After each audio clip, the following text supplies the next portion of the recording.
नमस्कार विद्यार्थी मित्रांनो, मी धवल कांतीलाल रंगारकर इव्हॉल्व करिअर अकॅडमीमध्ये आपलं सर्वांचं सहर्ष स्वागत करतो. ठीक आहे, चला काय धर्मदाय आयुक्तालयाचे एक्झाम सुरू झाले राईट. आणि मला तरी असं वाटतं की प्रॉपर स्टडी झालेला असेल, बरोबर आहे. आणि प्रॉपर स्टडी होऊनच काय करा, एक्झामला हे करा, फेस करा राईट. नसेलही झाला तरी काय करा, एक्झाम द्या ना. ऍटलिस्ट तुम्हाला काय होऊन जाते, एक एक्सपिरियन्स येऊन जातो तुम्हाला की कोणत्या पद्धतीचे काय असतात पेपर वगैरे असतात एक्झाम मध्ये, कोणता क्वेश्चन कशा प्रकारे विचारलं जातं, टीसीएस पॅटर्न आयबीपीएस पॅटर्न काय आहे है ना, एक आयडिया येऊन जाते.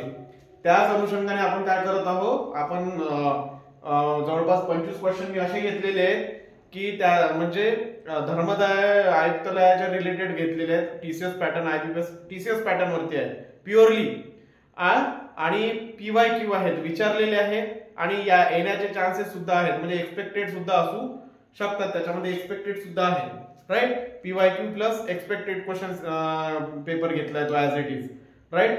आणि हमखास काय करा, एक्झामच्या पूर्वी एक्झामला जाण्यापूर्वी एकदा तरी काय करा, हे लेक्चर पाहून जावंच लागणार आहे ना, ऑप्शन नाही आहे. ठीक आहे, विदाउट वेस्टिंग टाइम न झालं तर काय करू, डायरेक्ट आपण आपल्या याला सुरुवात करू. काय आहे, मराठी सब्जेक्ट आहे राईट, मराठी सब्जेक्ट आहे, धर्मदाय आयुक्तालय स्पेशल. ठीक आहे, चल क्वेश्चन पहिला बघू.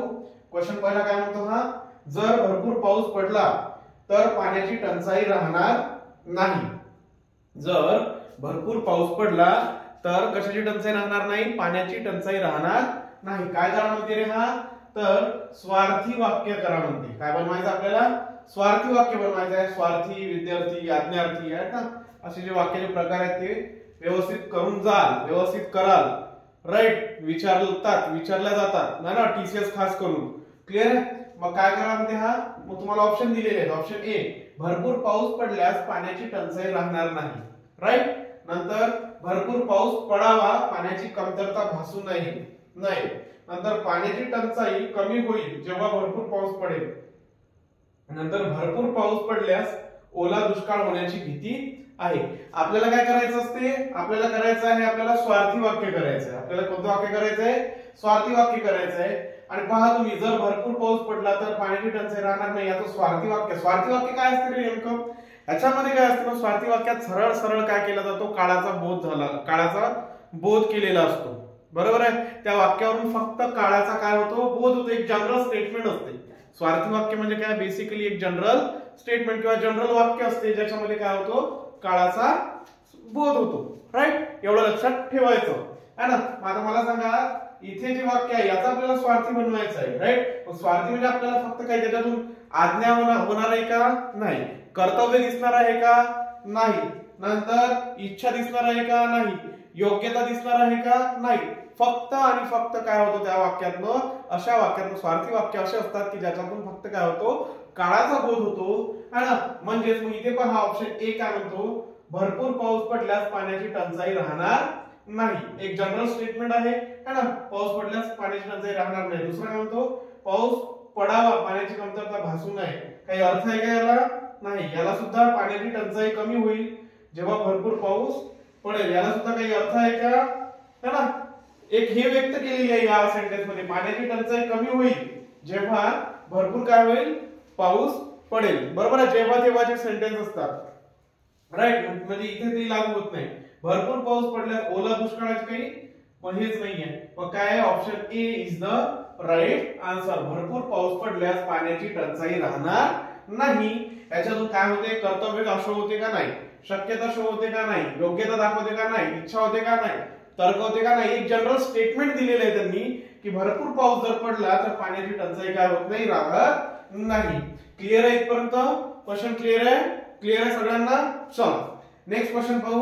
नेहमी काय म्हणते, खरे बोला, नेहमी खरे बोला. पहा एकाच क्वेश्चन, एकाच जो पेपर आहे हा, एक जो मी पेपर ऍज उचललेला आहे राईट है ना, त्या 2-4 जे काय मेन इम्पॉर्टंट क्वेश्चन आहेत ते आपण मनाने टाकलेले आहेत राईट. पण हे जे आहे ते दोन्ही क्वेश्चन पेपर मधले आहे आणि एकाच शिफ्ट मधला पेपर आहे, एकच शिफ्ट आहे, सेम शिफ्ट मधले दोनही काय आहेत ते क्वेश्चन विचारलेले आहे. मग आता हा काय म्हणतो, हा क्वेश्चन सेकंड काय म्हणतो, नेहमी खरे बोला, नेहमी खरे बोला, आज्ञा आहे आज्ञा आहे किंवा सुचवत आहे, सुचवलेलं आहे की नेहमी काय बोलायला पाहिजे बाबा, खरं बोलायला पाहिजे. इथे काय दिलेलं आहे तुम्हाला, काय करायचं, आज्ञार्थी वाक्याचं विद्यार्थी वाक्यामध्ये करायचं. पहिले काय होतं, स्वार्थी वाक्य. स्वार्थी वाक्य एक जनरल स्टेटमेंट असतो आणि काळाचा बोध होतो, राईट. विद्यार्थी वाक्य काय असते रे, हे या गोष्टी माहित असणं गरजेचं आहे. हे करून जा रे भाऊ, रिक्वेस्ट करतो, हात जोडतो तुम्हाला, पण हे करून जा, राईट. आणि एक दुसरी गोष्ट लक्षात ठेवा, बोर्ड वगैरे काय नसतं. आम्ही इथे मेहनत घेऊन राहिलो ना, आम्ही इथे मेहनत घेत आहोत, आम्ही तुम्हाला प्रत्येक गोष्ट एक्सप्लेन करत आहोत. तर बोर्डाचा विषय येत नाही की व्हाईट बोर्ड आहे सर, डिजिटल बोर्ड नाही, हे बोर्ड नाही, ते बोर्ड नाही, राईट. आहे त्या गोष्टी जर तुम्हाला ऍज इट इज मिळत आहेत, दुसरीकडे जर गेले तुम्ही युट्यूबवरच आहे ना, पण एक्सप्लेनेशन मिळणार नाही रे भाऊ, क्वालिटी मिळणार नाही. त्याच्यामुळे लक्षात घ्या. काय म्हणते, विद्यार्थी वाक्य. मग आज्ञार्थी वाक्य दिलेलं आहे, याचा आपल्याला काय करायचं, विद्यार्थी करायचं आहे. मग पहिलं ऑप्शन आहे नेहमी खरे बोलावे. नेहमी खरे बोलावे, खोटे बोलू नका. तिसरा आहे नेहमी खरेच बोलायला हवे का. नंतर नेहमी खोटे बोलायचे नाही, है ना. मग आता इथे काय म्हणतो, काय करायचं आहे बाबा, विद्यार्थी करायचं. विद्यार्थी वाक्य काय असते, काय असते विद्यार्थी वाक्य, लक्षात घ्या. विद्यार्थी वाक्य असे वाक्य असतात ज्या वाक्यातून कर्तव्य, नंतर एखाद्या गोष्टीची शक्यता, एखाद्या गोष्टीची योग्यता, नंतर इच्छा किंवा तर्क, या गोष्टी काय होतात, व्यक्त केल्या जातात. त्याला आपण काय म्हणतो, विद्यार्थी वाक्य म्हणतो. क्लिअर आहे का. विद्यार्थी वाक्य आज्ञार्थी मधून तर आपण सरळ आज्ञा, सूचना, राईट. नंतर रिक्वेस्ट वगैरे सगळं त्याच्यातच येते. पण जेव्हा विद्यार्थी वाक्य असतात, विद्यार्थी वाक्यामध्ये योग्यता, राईट, नंतर योग्यता झाल्यानंतर इच्छा, तर्क, शक्यता, कर्तव्य, या गोष्टी दाखवल्या जातात. मग आता दिलेले जे स्टेटमेंट आहे आपल्याकडे 4 ऑप्शन आहे, याच्यामध्ये कुठला आहे रे बाबा, पहिला ऑप्शन पहा, नेहमी खरे बोलावे. नेहमी खरे बोलावे इथेच दिलेले आहे, म्हणजे option A is the right answer. बाकीचे चेक करायची गरज आहे का, चेक करून मी माझा वेळ घालवेल का, नाही, वेळ घालवायचा नाही. क्लिअर आहे. जिथे आन्सर दिसला तिथे टिक करा, पुढे चला, टिक करा, पुढे चला. क्लिअर आहे. दोन्ही स्वार्थी वाक्य एक जनरल स्टेटमेंट असते ज्याच्यामध्ये फक्त काय होतो, काळाचा बोध होतो, राईट है ना. नंतर विद्यार्थी वाक्य, दोन्ही वाक्य क्लिअर झाले, राईट. स्वार्थी आणि विद्यार्थी मध्ये काय असते, इच्छा, योग्यता, कर्तव्य, नंतर तर्क, शक्यता, या सगळ्या गोष्टी दाखवल्या जातात किंवा सांगितल्या जातात. क्लिअर आहे. चला, क्वेश्चन तिसरा आहे, छक्के पंजे ओळखणे. छक्के पंजे ओळखणे वाक्प्रचार आहे, त्याचा वाक्यात काय करायचं, आपल्याला उपयोग करायचा आहे. पहिला ऑप्शन दिलेले आहे, दुश्मनाचे छक्के पंजे ओळखता आले पाहिजे, राईट. नंतर आहे छक्के पंजे हा पत्त्याचा डाव आहे, आईच्या वात्सल्यात छक्के पंजे असतात. छक्के पंजे हा व्यायामाचा प्रकार आहे. किती आहेत, 4 ऑप्शन दिलेले. अगोदर मग वाक्प्रचार आहे, या वाक्प्रचाराचा मला काय असणं माहित असणं गरजेचं आहे, अर्थ माहित असणं गरजेचं आहे, बरोबर आहे ना. मग छक्के पंजे ओळखणे म्हणजेच काय रे बाबा, तर सरळ सरळ लक्षात घ्यायचं, डावपेच ओळखणे. डावपेच ओळखणे, राईट. डावपेच ओळखणे, पुढच्याच्या मनात काय चाललंय आपल्या विरोधात, चांगल्या मनाने तो आपल्या सोबत राहत आहे की त्याचं काहीतरी त्याला हेतू साध्य करायचा आहे, है ना. या गोष्टी जर तुम्हाला ओळखता आल्या, म्हणजे माणूस ओळखतो म्हणतो ना आपण, इथं त्याला पाहिल्याबरोबर ओळखतो. एक शब्द जरी मी बोललो त्याच्यासोबत तरी मला माणूस ओळखता येतो, म्हणते तो चांगला आहे की वाईट आहे, है ना. सांगायचं तात्पर्य एवढं की छक्के म्हणजे ओळखणे म्हणजे काय, की समोरच्याचे डावपेच ओळखणे. समोरच्याचं काय करणे रे बाबा, डावपेच ओळखणे. क्लिअर आहे का इथपर्यंत, इथपर्यंत क्लिअर आहे, इथपर्यंत क्लिअर आहे. नंतर लबाड्या जाणणे, लबाड बोलतो एखादा, है ना. कपट जाणणे, है ना, इथं लिहायचं, डावपेच ओळखणे, नंतर कपट जाणणे, जाणणे म्हणजे जाणून घेणे, लबाड्या जाणणे, लबाड्या जाणणे. क्लिअर आहे, दिसत आहे ते सगळं दिसत आहे ना, ठीक आहे, ओके. चला, मग काय म्हणते रे बाबा, मग आता इथे पहा, दुश्मनाचे छक्के पंजे ओळखता आले पाहिजे. ऑब्विसली दुश्मनाचे जे काही डावपेच आहे आपल्या विरोधात, ते जर माहित झालं तर तुम्ही त्या पद्धतीने तयार होऊ शकता ना, त्याला प्रत्युत्तर द्यायला, राईट है ना. जर तुम्ही त्याचे डावपेच ओळखू शकले नाही तर ते तुम्हाला काय मातीत घालाल ना भाऊ, राईट. तर लक्षात घ्यायचं है ना. आणि आपल्याला काय करायचं, वाक्यात उपयोग करायचा, हेच आपलं काय आहे, करेक्ट आन्सर आहे. ऑप्शन पाहू, चेक करू. तुम्ही नाही चेक करायचं, मिळालं आन्सर पुढे निघून जायचं, पण आपण इथे चेक करू. छक्के म्हणजे हा पत्त्याचा डाव आहे का, काही सेन्स आहे का त्याचा, नाही. सेन्स आहे का नाही म्हणजे काय हे नाही तर सर कधी कधी काय होते सर आम्ही तर वाक्य तर दिसलेलं आहे, वाक्य तर त्याचा यूज झालेला आहे ना. अरे पण त्याचा काही अर्थही लागला पाहिजे ना. अर्थ लागेल तेव्हा त्याला काही अर्थ असेल ना, राईट है ना. तर मग आता दुसरा काय आहे, ऑप्शन सी आहे. ऑप्शन सी काय म्हणतो, आईच्या वात्सल्यात शक्य म्हणजे असतात. पाहिलं का कधी, पाहिलं का आईच्या वात्सल्य प्रेम, आईच्या प्रेमात कधी काही डावपेच असतो का, है ना. जगात जर कुठलं निस्वार्थ प्रेम असेल तर ते कुठलं आहे, आईचं प्रेम असते, राईट. आई वडिलांचं जे काही प्रेम आहे ते निस्वार्थी प्रेम आहे, ते काहीच मागत नाही तुम्हाला, है ना, है ना. ठीक आहे, चला नेक्स्ट काय म्हणते मग, हा आईच्या वात्सल्यात नाही. नंतर शक्य म्हणजे हा व्यायामाचा प्रकार, हा सुद्धा नाही. Option A is the right answer. Is that clear, clear clear आहे इथपर्यंत सगळ्यांना, ठीक आहे. चलो नेक्स्ट काय म्हणतोय, क्वेश्चन 4 आहे. 3 महिन्याने प्रसिद्ध होणारे, राईट. 3 महिन्याने प्रसिद्ध होणारे, है ना, त्याला काय म्हणतात 3 महिन्याला. मग पहिला ऑप्शन दिलेला आहे वार्षिक, ऑप्शन सेकंड आहे पाक्षिक, मासिक आणि त्रैमासिक. लक्षात ठेवा, वर्षातून एकदा, काय सांगतो ते ऐका, वर्षातून एकदा प्रसिद्ध होणार, वर्षातून एकदा प्रसिद्ध होणार वार्षिक, वर्षातून एकदा प्रसिद्ध होणार त्या काय असते, वार्षिक असते. नंतर मासिक, महिन्यातून एकदा, मासिक महिन्यातून एकदा. पाक्षिक, पाक्षिक पंधरवाडा, पाक्षिक काय असते, पंधरवाडा असतो, है ना. इथे आपण लिहू वार्षिक, वर्षातून एकदा, वर्षातून एकदा. पाक्षिक पंधरवाडा, राईट. मासिक महिन्यातून, महिन्यातून एकदा, राईट. मग इथे आपला आन्सर काय आहे, 3 महिन्याने प्रसिद्ध होणार काय बोललेले, option D is the right answer, त्रैमासिक. मग मला एक सांगा, जे आठवड्यातून एकदा प्रसिद्ध होते, होमवर्क आहे तुमच्यासाठी, होमवर्क काय आहे, होमवर्क है ना. आठवड्यातून एकदा प्रसिद्ध होणारे काय असते, आठवड्यातून एकदा प्रसिद्ध होणारे काय म्हणतात, है ना. आठवड्यातून एकदा किंवा जो 7 दिवसांचा सप्ताह असतो आपला, त्याच्यातून एकदा प्रसिद्ध होणारे त्याला आपण काय म्हणतो. क्लिअर आहे का. वर्षातून एकदा वार्षिक, पक्षात 15 एकदा पाक्षिक, महिन्यातून एकदा मासिक आणि 3 महिन्यातून एकदा त्रैमासिक.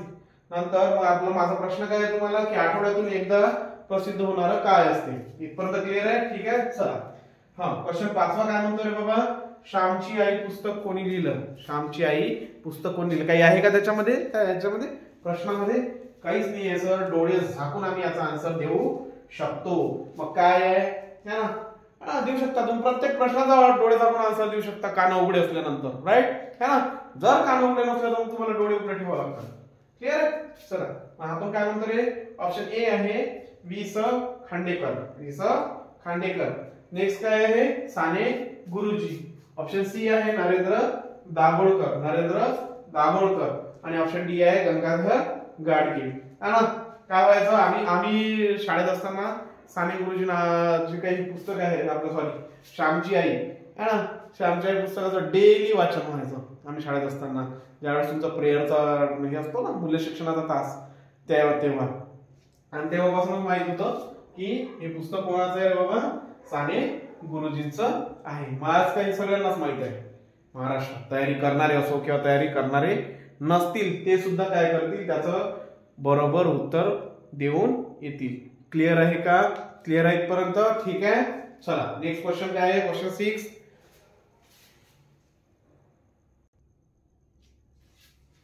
ठीक आहे. नेक्स्ट क्वेश्चन पहा, क्वेश्चन 6 आहे खस्ता खाणे. क्वेश्चन 6 काय म्हणतो, खस्ता खाणे, है ना. काय करायचं आहे आपल्याला, याचा अर्थ सांगायचा आहे. हे जे दिलेलं आहे त्याचा काय करायचं आपल्याला, अर्थ सांगायचा आहे. क्वेश्चन ए, खूप टाकून बोलणे, टाकून बोलणे, घालून पाडून बोलणे, अपमान करणे, है ना. टाकून बोलणे म्हणजे काय होते, घालून पाडून बोलणे, अपमान करणे. इथं लिहितो अपमान, अपमान करणे. नंतर बी आहे कष्ट करावे लागणे, आनंदी होणे, नाराज होणे. मग खस्ता खाणे म्हणजे काय होते रे बाबा, घालून पाडून बोलणे होते का नाही. नंतर आनंदी होणे का नाही. नंतर नाराज होणे होते का नाही, काय होते तर option B is the right answer. Option B काय आहे करेक्ट आन्सर आहे. क्लिअर आहे. काय होते मग खस्ता खाणे म्हणजेच काय होते कष्ट करावे लागणे, खूप कष्ट करावे लागणे. क्लिअर आहे. एखादी गोष्ट त्याला सहजासहजी त्याच्या नशिबात नसते, त्याला सहजासहजी प्राप्त होत नाही. बरोबर आहे. एखादा व्यक्ती एखादी गोष्ट प्राप्त करण्यासाठी 1 वर्ष मेहनत करतो, ती याला 4 वर्ष मेहनत करूनही मिळत नाही. राईट, त्याला म्हणजे खस्ता खाणे है ना. नंतर क्वेश्चन 7 पहा, चीज होणे. याचा काय करायचं आपल्याला, चीज होण्याचा वाक्यात उपयोग करायचा आहे. चीज होण्याचा काय करायचं आहे वाक्यात उपयोग करायचा आहे. सार्थ होणे म्हणतो आपण त्याला. चीज होणे म्हणजे सार्थ होणे. राईट है ना. किंवा मेहनतीचं काय म्हणते चीज झालं है ना. एखाद्या गोष्टीत आपल्याला पॉझिटिव्ह काय करणे रिझल्ट मिळणे है ना आपल्या भाषेत. मग काय पहिलं चीज होणे वाक्यात उपयोग पहिला आहे पडीक माळ रानावर उभारलेले इंद्रप्रस्थ पाहून कुंतीला पांडवांच्या कष्टांचे चीज झाल्यासारखे वाटले. Option A. ऑप्शन बी काय म्हणते चीज ब्रेडला लावून खातात. बरोबर आहे, चीज ब्रेडला लावून खातात. नंतर चोराला शिक्षा होऊन त्याच्या श्रमाचे चीज झाल्यासारखे वाटले. नंतर दूध नसल्यावर चीज होते. बरोबर आहे, काय चुकीचं आहे, दूध नसल्यावर चीज होते, चीज ब्रेडला लावून खातात. बरोबर आहे. मग एखाद्या मला दोन्ही वाक्य बरोबर राहील का नाही, कारण हे घेमाळे हो हे ते चीज नाही आहे. बरोबर आहे, जे आपण ब्रेडला लावून खातो किंवा दूध आटल्यानंतर फाटल्यानंतर ते जे बनते ते चीज आहे का नाही. चीज होणे म्हणजे काय रे बाबा की तुमच्या कष्टाचं काय होणे सार्थक होणे. क्लिअर आहे. म्हणजे ऑप्शन बी आहे का नाही, ऑप्शन डी आहे का नाही. चोराला शिक्षा होऊन त्याच्या श्रमाचे चीज झाले. चोर कधी श्रम करतो का नाही, म्हणजे ते सुद्धा नाही आहे. म्हणजेच काय option A is the right answer. काय आपला पडीक माळ रानावर उभारलेले इंद्रप्रस्थ पाहून कुंतीला पांडवांच्या कष्टांची चीज झाल्यासारखे वाटले. त्यांनी जे काही मेहनत केली त्यात ते मेहनत फळाला गेल्यासारखी तर तिला काय झालं वाटलं, मेहनत फळाला जाणे असं म्हणू शकतो, मेहनत फळाला जाणे. राईट, इथपर्यंत क्लिअर आहे. चीज होणे खस्ता खाणे है ना. व्यवस्थित करून जा रे बाबा. हे इथले जेवढे काही टॉपिक घेताव ना याच्यामध्ये ते इम्पॉर्टंट टॉपिक आहे. पेपरच्या पूर्वी हे करूनच जायला तुम्हाला भाग आहे बाबा, करूनच जा. हे जर करून गेले तर ठीक आहे, नाही तर मग काही हे नाही आहे. राईट, मी काय म्हणतो कंटेंट हाच उतरेल हा नाही आहे, पण याच्यामध्ये मी जे टॉपिक घेतलेले आहे या टॉपिकच्या पलीकडे जर कंटेंट उतरला तर मग मला बोला तुम्ही. कमेंट बॉक्स माझा कधी काय असतो ओपन असतो. ठीक आहे. क्वेश्चन 8 पहा, उंदीर मेला ना गाव गोळा केला. उंदीर मेला आणि गाव गोळा केला. मन आहे त्याचं काय आहे ऑप्शन ए अल्पज्ञानी फार बडाया मारतो. ज्याच्याकडे काय असतं पुरेसं ज्ञान नसते, ज्याच्याकडे थोडीशी सुद्धा काय असते ज्ञान असते त्याच्या बडाया पाहायचं. राईट, अल्पज्ञानी फार बडाया मारतो. नंतर ऑप्शन बी काय आहे अतिशय हलाखीची स्थिती. ऑप्शन बी काय आहे अतिशय हलाखीची स्थिती. ऑप्शन सी काय आहे नसती उठाठेव करणे. आणि ऑप्शन डी काय आहे क्षुल्लक गोष्टीचा गवगवास फार होतो. काय होईल रे मग, काय होते उंदीर मेला आणि गाव गोळा केला. म्हणीवरूनच त्याचे अर्थ समजते आपल्याला. अल्पज्ञानी फार बड्या मारत होती का नाही. अतिशय हलाखीची स्थिती होईल काय, याचा काही संबंध नाही. राईट, नसती उठाठेव करणे होते का नाही. मग काय बोलले क्षुल्लक गोष्टीचा गवगवा फार होतो. एवढीशी गोष्ट असते आणि गावभर ढिंडोरा पसरते त्या गोष्टीचा. क्लिअर आहे का. ठीक आहे. चला 9 नंबरचा क्वेश्चन पाहू. बनगरवाडी कादंबरी कोणाची आहे म्हणते रे बाबा, सांगा. आता स्लो घेऊ जरासा है ना, थोडा स्लो जाऊ आपण.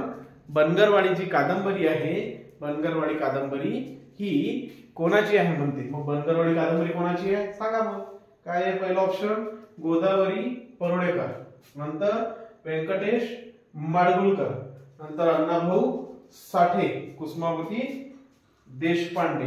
कोणाची आहे मग बनगरवाडी कादंबरी कोणाची आहे. यस, हा काय आहे एक्झॅक्टली कोणाची आहे सर व्यंकटेश माडगुळकर काय आहे आपलं राईट आन्सर आहे. क्लिअर आहे का, समजून राहिलं, समज में आ रहा है.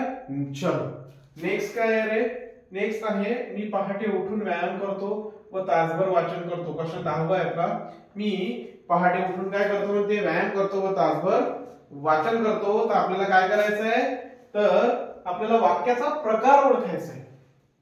या सेंटेन्स मध्ये काय करायचं आहे, या क्वेश्चन मध्ये आपल्याला वाक्याचा प्रकार ओळखायचा आहे। तर पहिलं दिलेले ऑप्शन मध्ये संयुक्त वाक्य, दुसरं दिलेलं आहे मिश्र वाक्य, तिसरं दिलेलं आहे संकेतार्थी वाक्य आणि चौथं काय दिलेलं आहे केवल वाक्य। चला संकेतार्थी वाक्य काय असते, संकेतार्थी वाक्य काय असते, ज्याच्यातून काय होते काहीतरी संकेत होते। जर तरचे जे काही सेंटेन्स असतात राईट ते काय असतात संकेत देत असतात, हे केलं तर असं होईल, ते केलं तर तसं होईल, है ना, राईट है ना, क्लिअर आहे। त्याच्यातून काय होतं काहीतरी संकेत होतो, काहीतरी बोध होतो, ते असतात संकेतार्थी वाक्य, राईट है ना। मग आता या सेंटेन्स मध्ये संकेतार्थी वाक्य आहे, मी पहाटे उठून व्यायाम करतो, तासभर वाचन करतो, काही संकेत देतो का तो, नाही सर, म्हणजे सी ऑप्शन होईल का, नाही। केवल वाक्य पहा, केवल वाक्य काय असते, केवल वाक्याची व्याख्या काय आहे, केवल वाक्यामध्ये लक्षात ठेवायचं एकच कर्ता असतो। केवल वाक्यामध्ये काय असतं, नेहमी एकच कर्ता असतो आणि एकच क्रियापद असते।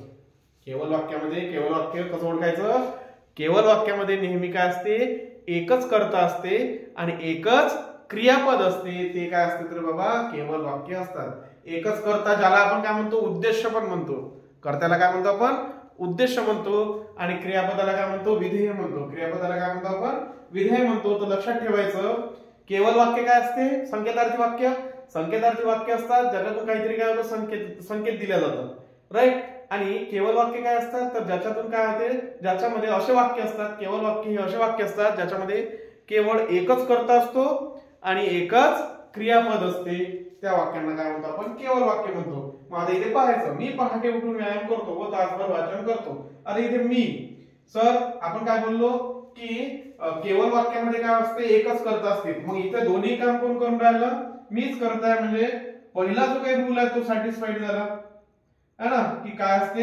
एकच कर्ता, कर्ता उद्देश, राईट, क्लिअर आहे इथपर्यंत। मग पुन्हा हा काय म्हणते व इथे थांबला आणि तासभर काय करतो वाचन करतो, म्हणजे दोन क्रिया केल्या, दोन क्रियापद आले।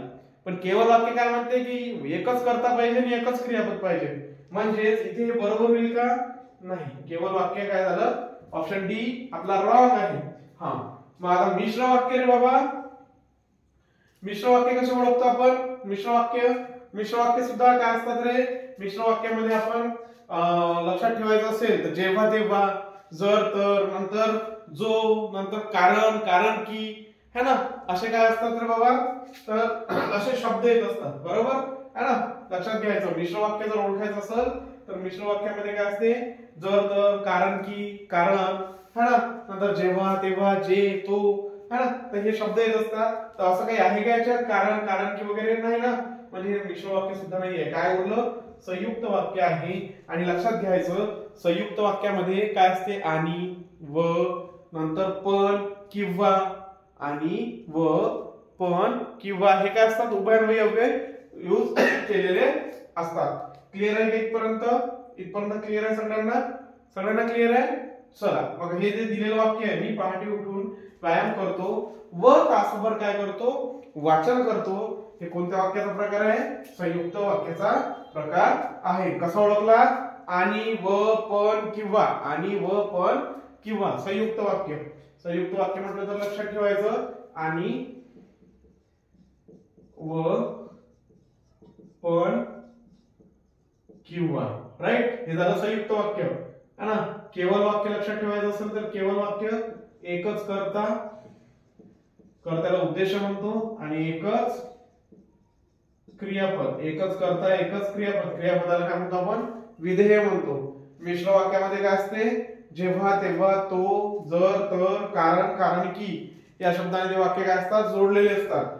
आणि नंतर काय आहे संयुक्त वाक्य आहे, तर संयुक्त वाक्य सांगितलं ना अगोदरच है ना। नंतर काय आहे मग संकेतार्थी, तर संकेतार्थी वाक्य असे वाक्य असतात ज्याच्यातून काय असतात काहीतरी संकेत दिलेले असतात। ठीक आहे, ठीक आहे। चला 11 नंबरचा क्वेश्चन पाहू।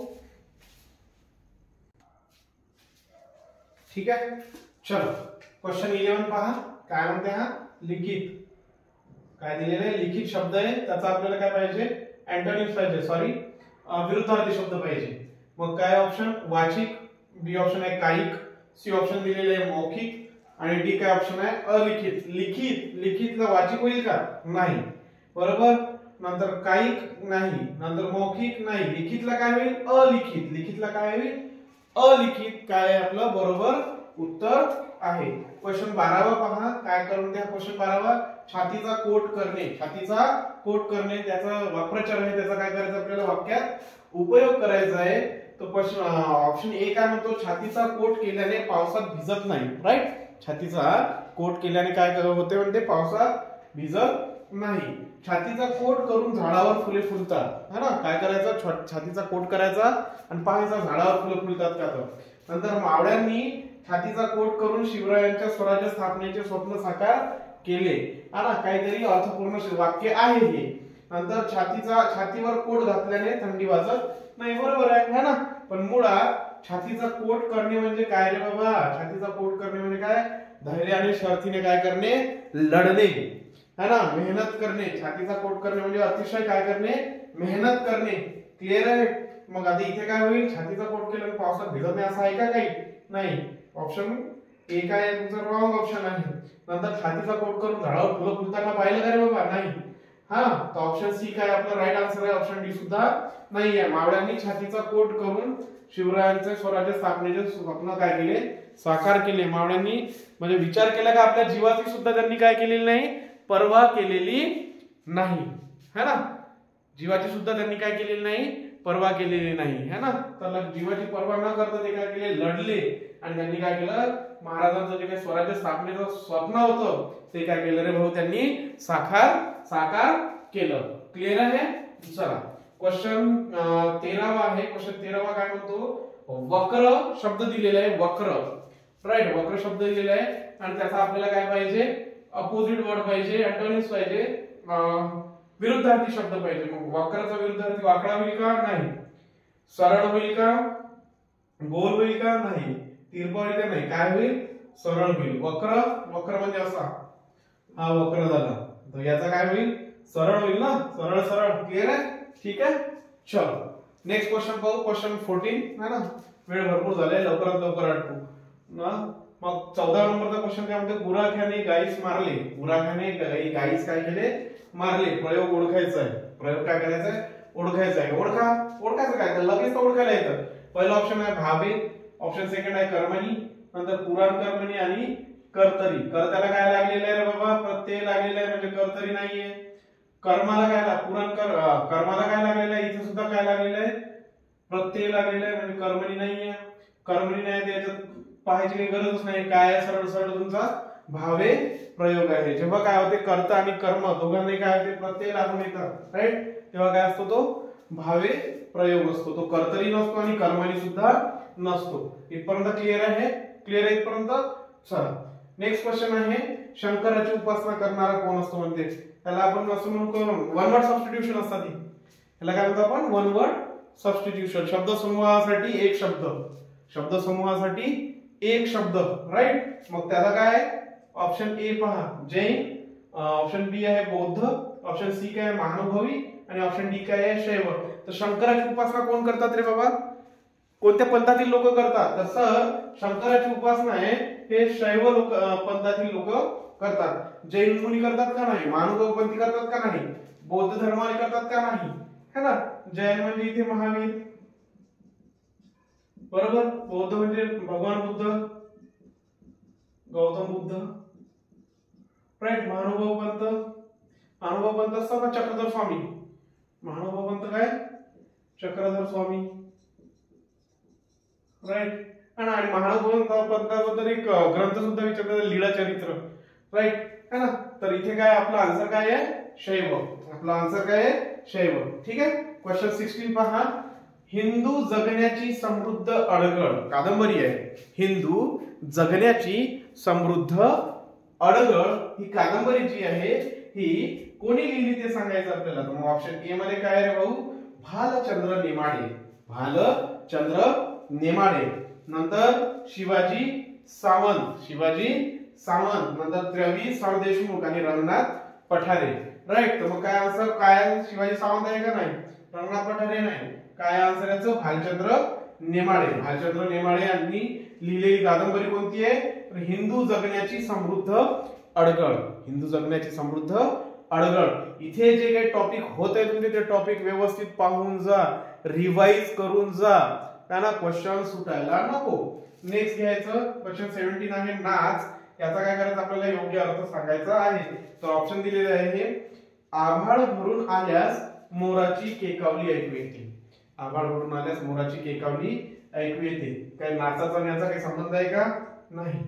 आभाळ भरून आल्यावर मोर नृत्य करतो. नाच नृत्य बरोबर. नंतर आभाळ भरून आल्यावर पक्ष्यांचा किलबिलाट होतो. गायब वरते. काही सेन्स लागते का? नाही. म्हणजे ऑप्शन बी इज द काय आहे आपलं राईट आन्सर आहे. समजून राहिलं इथपर्यंत? इथपर्यंत कोणाला काही प्रॉब्लेम आहे का रे बाबा? कोणत्या तरी क्वेश्चन मध्ये आहे का? नाही. मी इच अँड वर्ड काय करतो इथे एक्सप्लेन करतो. वेळ लागला तर चालेल, पण जो कॉन्सेप्ट आहे तो कॉन्सेप्ट तुम्हाला काय व्हायला पाहिजे? बिल्डअप व्हायला पाहिजे. बरोबर आहे? ठीक आहे. चला नेक्स्ट क्वेश्चन पाहू. चल नेक्स्ट क्वेश्चन पहा रे. क्वेश्चन 18 आहे. वाढ. वाढ शब्द दिलेला आहे आणि त्याचा आपल्याला विरुद्धार्थी शब्द शोधायचा आहे. ऑप्शन ए मध्ये दिलेला आहे घट, ऑप्शन बी आहे वृद्धी, ऑप्शन सी आहे प्रगती आणि ऑप्शन डी आहे बरकत. काय दिसतंय रे तुम्हाला इथे? इथे काय दिसतंय? ते 4 ऑप्शन दिलेले आहेत. यातले चारही ऑप्शन पैकी हे जे 3 ऑप्शन आहे पहा तुम्ही, बी सी आणि डी, वृद्धी प्रगती आणि बरकत, सिनोनिम्स आहेत ते एकमेकांचे, समानार्थी शब्द आहेत आणि आपल्याला काय पाहिजे? विरुद्धार्थी पाहिजे. म्हणजे option A is the right answer. घट. घट है ना. वाढीचा अपोजिट वर्ड विरुद्धार्थी शब्द कोणता आहे? घट आहे. क्वेश्चन 19 पहा. 19 काय म्हणते? सौंदर्य. 19 काय म्हणते? सौंदर्य आहे ना. सौंदर्य साधन निर्माण. तर असो त्यातला जे सौंदर्य आहे त्याचा आपल्याला काय पाहिजे रे बाबा? समानार्थी शब्द पाहिजे. ऑप्शन ए दिलेला आहे सौकर्य, ऑप्शन बी दिलेला आहे कुरूपता, ऑप्शन सी दिलेले आहे लावण्य आणि ऑप्शन डी मध्ये आहे सौख्य. काय होईल मग? काय होईल? काय होते है ना. तर सौंदर्य. सौंदर्य म्हणजे समजते ना. सौंदर्य म्हणजे काय? सौकर्य होते का? नाही. कुरूपता होते का? नाही. कुरूपता हा काय झालेला आहे? विरुद्धार्थी शब्द आहे. हा कोणता शब्द आहे? विरुद्धार्थी शब्द आहे. कोणाच्या? सौंदर्याच्या. सौंदर्याचा जर विरुद्धार्थी शब्द विचारला तर कुरूप. राईट. नंतर लावण्य. ऑप्शन सी काय आहे आपला राईट आन्सर आहे. सौख्य सुद्धा होत नाही. तर लक्षात घ्यायचं सौंदर्याचा जो समानार्थी शब्द आहे तो कोणता आहे रे बाबा? लावण्य. कोणता आहे? लावण्य. क्लियर. चलो क्वेश्चन 20वा क्वेश्चन पहा. स्नान. 20वा क्वेश्चन काय आहे? स्नान आहे. समानार्थी शब्द आहे. राईट. है ना. 20वा क्वेश्चन आहे. समानार्थी शब्द आहे आणि त्याच्यात काय आहे लक्षात घ्या. त्याचे ऑप्शन दिलेले आहेत. ए मध्ये भोजन, बी मध्ये निद्रा, सी मध्ये आंघोळ आणि स्नेह. आता काय? सरळ सरळ आंघोळ. हा जर कोणाला येणार नाही मग तो एकदमच रे बाबा त्याचा काही म्हणजे काहीच बोलू शकत नाही आपण त्या व्यक्तीबद्दल. राईट. तर लक्षात ठेवायचं. नंतर आहे क्वेश्चन 21 वर या. क्वेश्चन 21 अतिराग भीक माग. अतिराग भीक माग है ना. थोड्या गोष्टीचा काय होतो? राग येतो तेव्हा तो कोणत्याच गोष्टीचा विचार करत नाही आणि शेवटी रागात जे डिसिजन घेतो ते काय होते? चुकीचे ठरते आणि काय शेवटी आहे होतात. नेहमी होते. ही मन तर लागूच आहे बाबा. अतिराग भीक माग. लक्षात ठेवायचं. काय होईल मग? ऑप्शन ए खुशामत करणे, ऑप्शन बी अतिशय गरीब असणे, ऑप्शन सी अत्यंत रागीट माणूस स्वतःचे नुकसान करून घेतो. राईट. झालेलं आहे असं. काय ना असतात काही पर्सनल वैयक्तिक अनुभव असतात की काय असतात रे बाबा? अत्यंत रागात माणूस आपण काय करत असतो? स्वतःचे नुकसान करून घेत असतो आणि हेच काय आपलं राईट आन्सर आहे. त्यामुळे शांत राहून काय करा? गेम करायला शिका. है ना. है ना. जर वयाच्या 30-32 पर्यंत तर बाबा रागावर खूप कंट्रोल करणं गरजेचं आहे ना. त्याच्यानंतर तर ऑटोमॅटिकली काय होते? राग ऑटोमॅटिकली काय होते? माणसात ती समज येते आणि त्या समजमुळे काय होतं? ऑटोमॅटिकली तो काय करतो? कंट्रोल करतो. कंट्रोल होतोय.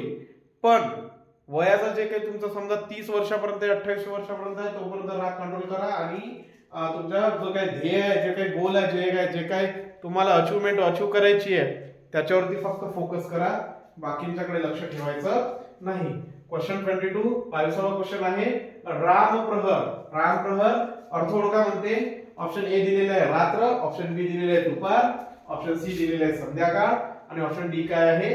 पहाट. रामप्रहार म्हणजे काय होते रे बाबा? तर रामप्रहार म्हणजे काय होते?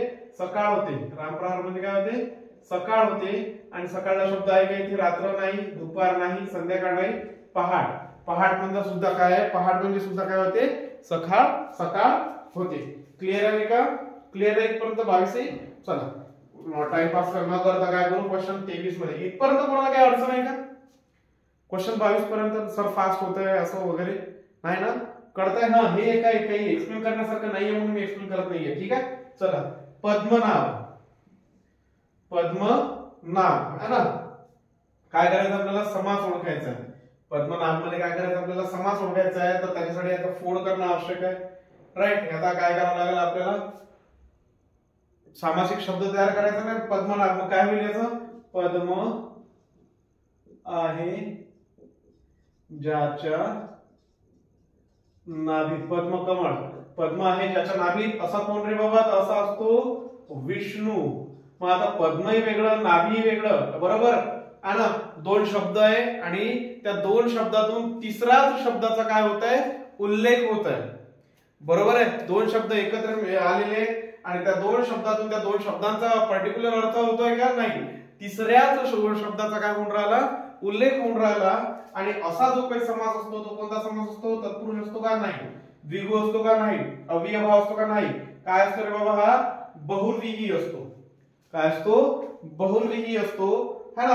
तर लक्षात ठेवायचं काय होते? तर पद्म आहे ज्याच्या नाभीत असा कोण असतो? विष्णू असतो. आणि दुसरी गोष्ट लक्षात काय ठेवायची? तर दोन शब्द असतात सामासिक शब्द. त्या दोन सामासिक शब्दातून तिसऱ्याच एका शब्दाचा काय होतो? बोध होतो. तेव्हा तो काय असतो? बाबा? बहुव्रीही समास असतो. इथपर्यंत क्लिअर आहे का? इथपर्यंत क्लिअर आहे? चला नेक्स्ट मग तत्पुरुष समास काय असतो? तर लक्षात घ्यायचं तत्पुरुष समासामध्ये जे सेकंड पद आहे, जो दुसरा शब्द आहे ना, सेकंड पद इम्पॉर्टंट असते. बरोबर आहे? आणि विभक्तीचा काय होतो रे? विभक्तीचा काय होतो? लोप होतो. विभक्तीचा काय होतो? लोप होतो. हा झाला तत्पुरुष समास. तत्पुरुष समास. क्लिअर आहे? इथपर्यंत क्लिअर आहे? काय म्हटलं मी? तत्पुरुष समास. पद्मनाभ कशाचं उदाहरण आहे? बहुव्रीहीचं. बहुव्रीही पद्म आहे नाभीत ज्याच्या, बरोबर? तो काय असतो? विष्णू असतो. सॉरी, पद्म म्हणजे कमळ, नाभी म्हणजे नाभी. राईट. दोन वेगवेगळे शब्द असूनही त्यांचा त्या दोन्ही वेगळ्या सामासिक शब्दापासून काय होतो? तिसरा शब्द अर्थाचा शब्द बनत आहे. त्याला आपण बहुव्रीही म्हणतो. तत्पुरुष काय असते? तर तत्पुरुष समासामध्ये जे सेकंड पद असते ते महत्वाचं असते आणि त्याची विभक्ती काय झालेली असते? लोप पावलेली असते. विभक्ती काय झालेली असते रे बाबा? लोप पावलेली असते. क्लिअर आहे का? चला नंतर द्विगु समासामध्ये काय असते बाबा? तर इथे संख्यात्मक काय असते? विशेषण असते. संख्या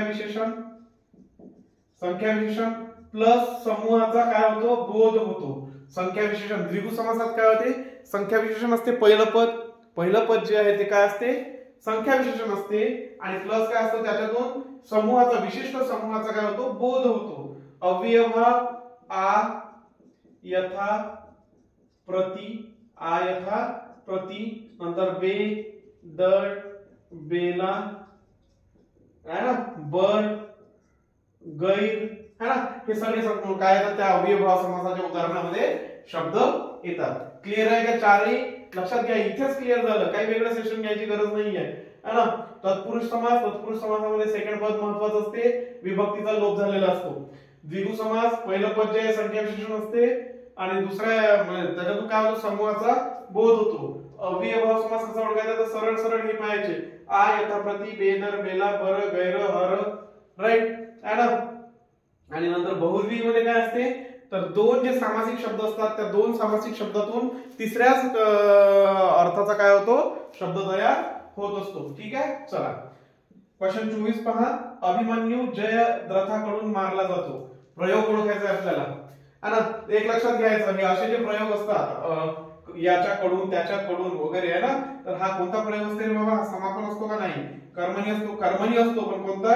नवीन कर्मणी प्रयोग असतो. कोणता असतो? नवीन कर्मणी प्रयोग असतो. लक्षात ठेवायचं. असे जर एक्झाम्पल दिसले, अभिमन्यू जयद्रथाकडून मारला जातो. इंग्रजीमध्ये जे काही प्रयोग करतो ना आपण, active voice, passive voice, right? Active व्हॉइसचा जेव्हा पॅसिव्ह व्हॉइस करतो इंग्रजीमध्ये त्यावेळेस हा प्रयोग यूज केला जातो. बरोबर आहे? आणि त्यालाच काय म्हणतो आपण? नवीन कर्मणी प्रयोग म्हणतो. पंचपाळे आहे क्वेश्चन 25. शेवटचा क्वेश्चन आहे 24 क्वेश्चन मध्ये. 24 क्वेश्चन पर्यंत काही अडचण आहे का तुम्हाला? नाही ना? चला क्वेश्चन 25वा पहा. 25वा काय म्हणते, शेवटचा क्वेश्चन आहे आजच्या वेळेचा. पंचपाणे. पंचपाणे काय असते, समास असते. पंचपाणे काय आहे, समास आहे. आणि लक्षात घ्या काय आहे बाबा, तर त्याचा पंचपाण्याचा आपल्याला समास ओळखायचा आहे. तर पहिला आहे दिगू, नंतर आहे अव्ययभा, बहुव्रीही आणि तत्पुरुष. तत्पुरुष तेच चार हे आलेले आहेत. आता मला सांगा, मी काय म्हटलं होतं, पंचपाणे. पंचपाणे 5 पाळ्यांचा समूह. 5 पाळ्यांचा समूह. पाळा समजते ना, हा छोटं छोटं ते म्हणजे गावातले काही भाग असते त्याला म्हणतो आपण पाडे, हा ना, छोटस गाव म्हणतो आपण. एखाद्या छोटस गाव जरी म्हटलं तरी चालेल, राईट. 5 पाळ्यांचा समूह त्याला आपण काय म्हणतो, पंचपाळे म्हणतो. हा, मग मी काय म्हटलं रे बाबा, पहिलं पद. पहिलं पद काय असते, पहिलं पद काय असते, पहिलं पद संख्या विशेषण असते. संख्या विशेषण असते. आणि दुसऱ्या पदातून जे काही आहे संपूर्ण याच्यातून समूहाचा काय होतो, बोध होत असतो. असा समास कोणता असतो रे बाबा, असा समास द्विगु समास असतो. अव्यय मी आता सांगितलं, आ यथा प्रति बे दर बेला, नंतर बर गैर हर, है ना, हे सगळेचे सगळे काय येत असतात रे बाबा, तर हे सगळे सगळे शब्द येतात या शब्दातून, ते ओळखायचा असतो. बहुव्रीही 2 सामासिक शब्दातून तिसऱ्या सामासिक शब्दाचा काय होतो, बोध होतो. तत्पुरुष मध्ये दुसरं पद महत्वाचं असते आणि विभक्ती काय झालेली असते, लोप पावलेली असते. विभक्ती काय झालेली असते, लोप पावलेली असते. क्लिअर आहे इथपर्यंत? कोणाला पेपर समजला नाही ते सांगा मला. आता आजचा जो पेपर आहे, जो काल घेतलेला आपण, तो कोणाला नाही कळला हे एवढं सांगा मला अगोदर. क्लिअर आहे सगळ्यांनाच, है ना? व्यवस्थित जायचं, व्यवस्थित एक्झाम द्यायची. क्लिअर आहे? एक्झाम होईपर्यंत आपण ही सिरीज वाटल्यास कंटिन्यू करू. एक दिवस इंग्रजीचा येईल, उद्या इंग्रजीचा येईल, सॉरी उद्या हा पडेल, नंतर एक इंग्रजीचा येईल. जोपर्यंत तुमची एक्झाम होत नाही तोपर्यंत हे काय करू आपण, सिरीज धर्मदायाची कंटिन्यू करू. इथपर्यंत क्लिअर आहे ना? काही दिवसासाठी आपण काय करू, होकॅब एक्सप्रेस जे आहे ते थांबून देऊ. राईट, 2-2 मला वेळ नाही आहे तेवढा. क्लिअर आहे? ठीक आहे. इथे काय करू, आजचं सेशन थांबू. तेच सांगतोय, बोर्डचं वगैरे विचार कमी करा. जर लेक्चर आवडत असतील, पाहत असाल, जर एक्सप्लेनेशन आवडत असेल, एक्सप्लेनेशन पटत असेल, एक्सप्लेनेशन डोक्यात राहत असेल, है ना, तर आम्ही मेहनत घेत आहोत इथे बोर्डवर. तुम्हाला फक्त पाहायचंय आणि काय करायचंय रे बाबा, नोट डाऊन करायचंय जे काही इम्पॉर्टंट पॉइंट्स आहेत ते. बरोबर आहे, है ना? तेवढाच एक प्रॉब्लेम आहे. हळूहळू आपण तोही सॉल्व्ह करू. बरोबर आहे. पण आता आपण त्या सध्या लेवलवर नाही आहोत की मी लगेच ते काय करेल, बोर्ड वगैरे हे करेल. ठीक आहे. इथे काय करू आपण, आजचं लेक्चर थांबवू. थँक्यू. तर मित्रांनो, इव्हॉल्व करिअर अकॅडमीमध्ये आपले सहर्ष स्वागत आहे. जसे की मालूम असेल तुम्हाला, धर्मदाय आणि पोलीस भरतीची सध्या ॲडव्हर्टाईज आणि धर्मदाय आयुक्ताची जी वॅकन्सी निघाली त्याची काय चालू आहे, एक्झाम चालू आहे. जे सिनियर क्लर्क आणि निरीक्षक यांची एक्झाम होणार आहे. तर त्याच्यासाठी काय करता, आपण एक मॉक टेस्ट घेणार आहे. म्हणजे काय होईल, तुम्हाला जे पेपर सोडताना कॉन्फिडन्स येईल. आणि जे TCS मध्ये आलेले प्रश्न आहे, ह्या टाईपचेच प्रश्न मी इथे घेतलेले आहे. तर चला मॉक टेस्ट चालू करू. काय म्हटलं तुम्हाला, ABC हे एक काम अनुक्रमे 12, 15 आणि 20 दिवसात पूर्ण करू शकतात. तर त्यांनी मिळून काम केल्यास ते पूर्ण होण्यासाठी किती वेळ लागेल म्हणतात. तर काय म्हटलंय तुम्हाला, A किती दिवसात करतो, 12, B किती दिवसात करताय म्हणते, 15, आणि C हा जो आहे हा 20 दिवसात काम करताय म्हणताय. जर ह्या तिघांनी जर सोबत काम केलं, म्हणजे जर त्यांनी एकट्याने काम केलं A ने 12 दिवसात, B ने जर केलं तर 15 दिवसात, तर C ने जर केलं तर 20 दिवसात होईल ते काम. जर ते तिघा मिळून जर काम केलं म्हणताय तर ते किती दिवसात कंप्लीट होईल. तर काय करायचं, अशा टाइमला याचा रेशो घ्यायचा, तिघांचा म्हणजे अनुपात घ्यायचा. अशी संख्या बघायची जे 12, 15 आणि 20 या तिन्ही व्हॅल्यूला भाग गेला पाहिजे. मला सांगा आता, अशी कोणती संख्या आहे 12, 15 आणि 20, तर ती आहे 7. बरोबर आहे. नंतर मला सांगा, 12 ने जर 60 ला भागलं तर किती येते, 5. बरोबर आहे. 15 ने 60 ला भागलं तर किती येते, 4. आणि 20 ने 60 ला भागलं तर किती येईल, 3. म्हणजे A ची एका दिवसाची क्षमता किती आहे, 5. B ची किती आहे, 4 आहे. आणि C ची किती आहे, 3 आहे. ही जी आहे ही क्षमता आहे त्यांची, म्हणजे इफिशियन्सी इंग्लिश मध्ये म्हणू शकतात तुम्ही. आता काय म्हटलं तुम्हाला इथे, जर त्यांनी मिळून काम केले तर त्यांची इफिशियन्सी किती होईल एका दिवसाची, 5 आणि 4 9 3 12. मग त्यांना जर 60 दिवसात हे 12 काम करायचं असेल तर किती होईल, 12 पंचे 60. म्हणजे त्या तिघांनी जर मिळून काम केलं तर ते काम जे आहे ते 5 दिवसात कंप्लीट होईल. म्हणजे ह्या जे एक्झाम्पलचं जे आन्सर आहे ते किती आहे, 5 डेज. बरोबर आहे, समजलं का सर्वांना काय केलं मी. त्याचा एक एलसीएम घेतला, त्यांची इफिशियन्सी काढली, तिघा मिळून किती काम करत होते, 5 4 9 3 12, म्हणून 60 भागीला 12 घेतले मी. आणि जर पूर्ण भाग दिला तर किती आले माझे, 5. म्हणजे तिघा मिळून जर काम केलं तर ते 5 दिवसात ओव्हर होऊन जाईल. ओके, तर चला नेक्स्ट एक्झाम्पल कडे वळू. नेक्स्ट एक्झाम्पल काय दिले आपल्याला, एक फर्निचर दुकानदार मालकाने 13,120 ला सोफा सेट विकून किती 2.5% नफा मिळवला म्हणतात. तर त्या सोफ्याची मूळ किंमत किती आहे म्हणतात. म्हणजे इथे तुम्हाला जे हे दिलेले आहे ते विक्री मूल्य दिले आहे, म्हणजे सेलिंग प्राइस दिली आहे तुम्हाला इथे सरळ सरळ किती दिलं आहे, 13,120 दिलेला आहे. तुम्हाला कॉस्ट प्राइस म्हणजे क्रय मूल्य काढायला सांगितलं आहे. आणि नफा म्हणजे प्रॉफिट दिलेला आहे तुम्हाला 2.5%. ओके, तर कसं काढायचं, म्हणजे तुम्हाला सरळ सरळ मूळ किंमत काढायची आहे त्याची ज्या वस्तूची. ओके, तर बघा इथे मला सांगा, ह्या 2.5 ला काय लिहू शकतो मी ह्या पर्सेंट मध्ये, असं लिहू शकतो ना, 2.5 डिवाइड बाय 100. अजून याला कसं लिहू शकतो मी, 25 भागीला 1000 असं लिहू शकतो ना याला. आता सांगा मला, 25 ने इथे भाग जातो काय, हो, तर किती टाइम, 4 टाइम्स म्हणजे 40. म्हणजे किती झाले टोटल, 1/40. म्हणजे 40 वर 1 हे झाला, बरोबर आहे. 40 होती मूळ व्हॅल्यू, प्रॉफिट किती झाला 1 चा. म्हणजे सेलिंग प्राइस किती झाली त्याची 41. आणि ह्या 41 ची व्हॅल्यू तुम्हाला किती दिली आहे, 1320 दिलेली आहे. ओके, म्हणजे 41 ची व्हॅल्यू तुम्हाला किती दिली आहे, 3120 रुपये दिली आहे. आणि नाही 13,120 रुपये दिलेली आहे. आणि तुम्हाला कशाची व्हॅल्यू काढायला सांगितली, ही कॉस्ट प्राइस झाली आणि हा जो झाला हा प्रॉफिट असतो हा.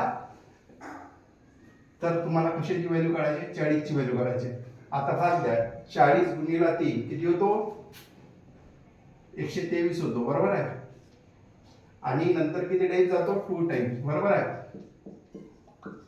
म्हणजे जी फायनल जी व्हॅल्यू झाली आपली ते काय होईल, 320 गुणिले 40, बरोबर आहे. मग इथे काय होईल, 4 दोन्ही 8 आणि 4 त्रिक 12. म्हणजे जी मूळ किंमत होती ती किती होती, 12,800. समजलं काय काय केलं मी, 2.5% होती, त्याला फ्रॅक्शन मध्ये आणलं. ही जी 40 आहे हे कॉस्ट प्राइस ची किंमत आहे, प्रॉफिट 1 चा झाला म्हणून 41 ची जी किंमत दिली होती तुम्हाला 1320 दिली होती. आणि तुम्हाला काढायला काय सांगितलं होतं, 40 ची किंमत. मग किती होते, किती टाइम भाग जातो याला, 1320 ला जर 41 ने भागला तर 320 येतो. आणि मग काय करायचं, मूळ किंमत काढायची असेल तर 40 ने गुणाकार करायचा. तर फायनल व्हॅल्यू किती निघाली माझी, 1200, 12,800 निघाली. ओके, तर चला नेक्स्ट प्रॉब्लेम कडे वळू. नेक्स्ट प्रॉब्लेम काय दिला आपल्याला, 2 वर्षाचा सीआय आणि एसआय मधील फरक 144 आहे. आणि दर शेकडा तुम्हाला किती दिलाय, 12% असेल तर ती रक्कम किती. तर सर्वांना माहित असेल काय म्हटलं तुम्हाला इथे, म्हणजे चक्रवृद्धी व्याज आणि सरळ व्याज दोघांचा जो डिफरन्स दिलाय तुम्हाला तो 144 दिलेला आहे. किती वर्षासाठी, टाइम किती दिलेला आहे, 2 वर्ष. आणि रेट किती दिलेला आहे, 12%. ओके, तर तुम्हाला व्हॅल्यू काय म्हटलं, तुम्हाला प्रिन्सिपल म्हणजे रक्कम काढायला सांगितली आहे. तर याचा एक फॉर्म्युला असतो, 2 वर्षाचा जर काढायचा असेल तर काय असतो, P × R डिवाइड बाय 100 चा पॉवर 2. जर तुम्हाला 2 वर्षाचा जर चक्रवृद्धी आणि सरळ व्याज याच्यातला 2 वर्षाचा फरक काढायचा असेल तर याचा फॉर्म्युला असतो CI - SI is equal to काय असतो, P × R डिवाइड बाय 100 चा स्क्वेअर असतो. तर आता काय करायचं, इथे व्हॅल्यू ठेवायची. 2 वर्षाचा डिफरन्स किती दिला आहे तुम्हाला, 144. प्रिन्सिपल काढायचा आहे, रेट किती दिला आहे तुम्हाला, 12%. आणि इथे 100 दिलेला आहे. तर काय होईल इथे, आता याला सॉल्व करा बरं. काय होईल, 12चा स्क्वेअर किती होतो 144 आणि 100चा स्क्वेअर किती होतो 10,000. बरोबर आहे ना.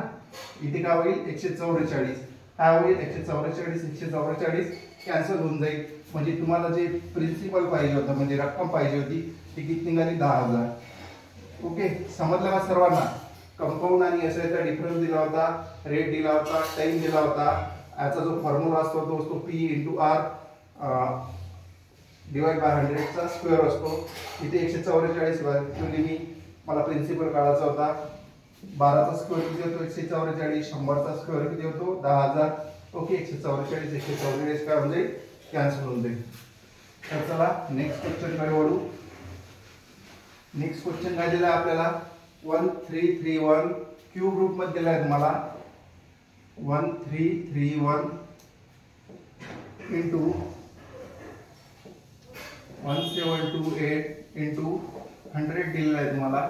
डिवाइड बाय काय म्हटलंय 15,625 म्हटलंय इंटू 8 दिलेला आहे. ओके, तर सांगा मला 1331 जर क्यूबच्या बाहेर काढला तर हा कशाचा क्यूब आहे 11 1728 12 इंटू 100 बरोबर आहे. आणि हा काय झाला 25 आणि इंटू 8 बरोबर आहे ना. 15,625 हा कशाचा क्यूब आहे क्यूब रूट आहे 25 चा आहे. तर काय होईल इथे 25 चोक 100 4 दोन्ही 8 नंतर काय होईल 2 × 12 म्हणजे जी टोटल व्हॅल्यू किती निघाली 66. सर्वांना मल्टिप्लिकेशन जमतो ना, कारण की कॅल्क्युलेशन कॉम्पिटेटिव्ह मध्ये तुम्ही जवळ जासान तेव्हा कशी फास्ट पाहिजे. ओके, तर चला नेक्स्ट क्वेश्चन कडे वळू. क्वेश्चन नंबर 5 दिलेला आहे. जर A/B काय म्हटलंय तुम्हाला A/B 8:12 दिलेला आहे. B/C काय म्हटलंय तुम्हाला 36:4 दिलेला आहे. C/D हे दिलेलं आहे आणि 9:48 दिलेला आहे. तर तुम्हाला फाइंड आउट काय करायला सांगितलं A/D सांगितलंय. रेशोचा हा तराटीमध्ये आलेला प्रश्न आहे. तर बघा कसे फाइंड आउट करतात A/D काय करायचं मला सांगा. A/B हे असे लिहिलं चालते मी, B/C असं लिहिलं चालते, C/D. आता मला सांगा इथे काय होईल B कॅन्सल होऊन जाईल, C कॅन्सल होऊन जाईल, राहील काय फक्त इथे A/D. ओके, म्हणजे इथे B काय होणार कॅन्सल, C काय होणार कॅन्सल, C काय होणार कॅन्सल. मग मला फायनल काय मिळते इथे A/D. तर मग इथे काय करायचं 8:12 इंटू 36:4 इंटू 9:48. ओके, समजलं नाही कशा प्रकारे होईल तर. म्हणजे B इथे कॅन्सल होईल, C कॅन्सल होऊन जाईल आणि जो मला फायनल रेशो मिळणार आहे त्या मल्टिप्लिकेशनचा तोच माझा काय रेशो होईल A/D होऊन जाईल. तर बघा इथे काय होईल 12×36 बरोबर आहे. मग इथे काय होईल 4 दोन्ही 8 होऊन जाईल बरोबर आहे. इथे 6 ने 48 ला भाग जर दिला तर काय होईल 8 टाइम्स येईल बरोबर आहे. आणि इथे काय झालं 9 म्हणजे A रेशो जो D आहे तो किती मिळाला मला 9:8 मिळाला. तर समजलं का सर्वांना कशा प्रकारे आणलं. तर अशा प्रकारे 4 क्वेश्चन झालेले आहेत. तर चला 5 क्वेश्चन दिले आपण. तर चला क्वेश्चन नंबर 6 कडे वळू. क्वेश्चन नंबर 6 काय म्हटलाय 27 चे 33/3% म्हटलंय तुम्हाला आणि x चा इज इक्वल टू म्हटलं तुम्हाला x चा 25% बरोबर किती. तर काय होईल आपल्या म्हणजे सरळ इथे x ची व्हॅल्यू काढायला सांगितली आहे. 27 चा म्हणजे मल्टिप्लिकेशन होते चा 33/3 ची जी व्हॅल्यू असते, आता हे खूप जणांना माहित नसेल 1/3 ची जी व्हॅल्यू असते ते 1/3 असते. कसं तर सांगा मला 33 गुणिले 3 किती होतो 99 प्लस काय होईल हा 1 म्हणजे 100/3 इंटू 1/100 म्हणजे काय होईल 1/3 होईल बरोबर आहे. म्हणजे याची जी व्हॅल्यू आहे ती किती असते 1/3 is equal to x into 1/4 होईल बरोबर आहे. इथे काय होईल मग 3 9 27 आणि हा 4 इकडे गेला तर काय होईल 36. तर x ची जी व्हॅल्यू निघाली ती किती निघाली 36. तर चला 7 नंबर क्वेश्चन काय दिले आपल्याला इथे, पाईप पी आणि क्यू अनुक्रमे 9 आणि 12 दिवसात टाकी भरतात आणि आर तेच टाकी 15 दिवसात रिकामी करतात. जर तिन्ही पाईप सोबत उघडल्यास ते किती म्हणजे किती दिवसात टाकी भरणार म्हणते.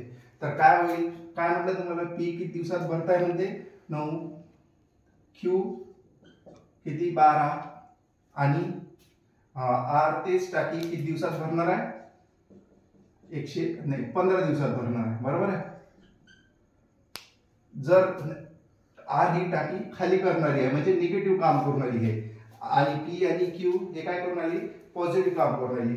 तर काय होईल, जर तिघांना एक सोबत जर म्हणजे उघडल्यास ते किती दिवसात काम कंप्लीट करेल. त्याच्यासाठी काय माहिती असायला पाहिजे आपल्याला, 9, 12 आणि 15चा एक एलसीएम माहित असायला पाहिजे. एलसीएम सर्वांना काढता येतो ना, 3 घ्यायचा, 3 चौक 12 आणि 3 पाची 15.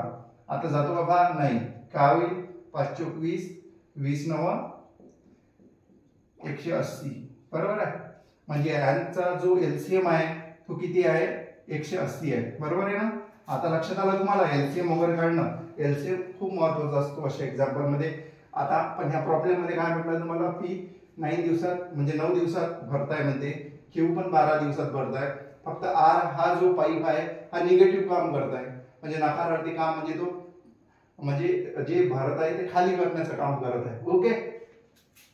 तर काय होईल, पी किती दिवसात 9, क्यू 12 दिवसात आणि आर 15 दिवसात. म्हणजे इथे निगेटिव्ह साईन दिलेला आहे मी. ओके, लक्षात ठेव जा. एलसीएम काय होईल, 180. आता मला सांगा किती भाग जाईल, 20, 12 क 12 आणि 12 पंच 60. बरोबर आहे. इथे किती जाईल, 15 1 15 आणि 15 दोन्ही 30. पण हे याचं निगेटिव्ह काम झालं. ओके. जर तिघांनाही उघडलं तर किती दिवसात भरेल म्हणते ती टाकी. तर काय होईल मला सांगा, 20 हे झाली त्यांची इफिशियन्सी. ओके. तर 20 आणि 15 किती होतो, 35. मायनस मायनस आहे इथे बघा, 20 आणि 15 किती होतो, 35 मायनस 12. तर काय होईल, 23. बरोबर आहे ना. म्हणजे 23 म्हणजे काय होईल, इथे 180 भागीला 23 होऊन जाईल. आता काय करायचं, याला भाग द्यायचा. 23 ने किती टाइम्स भाग जातो याला, 23 ने जर तुम्ही 6 टाइम्स दिला, 7 टाइम्स दिला तर काय होईल, 8 टाइम्स येईल. 8 त्रिक 24, 2 राहतो, 8 दुनी 16 2 18 म्हणजे 7 टाइम्स भाग जाईल येते. तर काय होईल, 7 त्रिक 21 राहिले किती, 2 7 2 14 2 16. बरोबर आहे. म्हणजे जर तुम्ही याला भाग जर दिला 180 ला 23 नी तर किती राहील, 7 राहील. आणि किती 180 मधून जर 161 गेले तर किती राहतो, 19. म्हणजे 19 7/7 इंटू 19/23. हे काय झालं, त्याचं फायनल आन्सर झालं. ओके. याला तुम्ही पॉइंट मध्ये पण घेऊ शकता, पण त्याचं जे आन्सर दिलं होतं तुम्हाला 7 इंटू 19/23 ह्या फॉर्म मध्ये दिलं होतं, म्हणजे फ्रॅक्शनच्या फॉर्म मध्ये दिलेलं होतं. जर म्हणजे फायनल जे आन्सर आहे म्हणजे किती दिवसात उघडल्यावर ते तिघांना पण किती दिवसात उघडल्यावर ती टाकी कंप्लीट करेल, तर 7 इंटू 19/23. तर समजला का सर्वांना. जसा सेम जो फर्स्ट क्वेश्चन होता त्याच टाईपचा राहतो पाईप अँड क्रिस्टल, आणि जो आपला टाइम अँड वर्क आहे हा सेमच टॉपिक आहे. फक्त त्याच्यात थोडेसे कसे कॉन्सेप्ट, त्याच्यात निगेटिव्ह वर्क नाही होत टाइम अँड वर्क मध्ये, पण इथे काय होते, जे पाईप अँड क्रिस्टल राहते त्याच्यात एक निगेटिव्ह वर्क करणारा पण राहतो. ओके.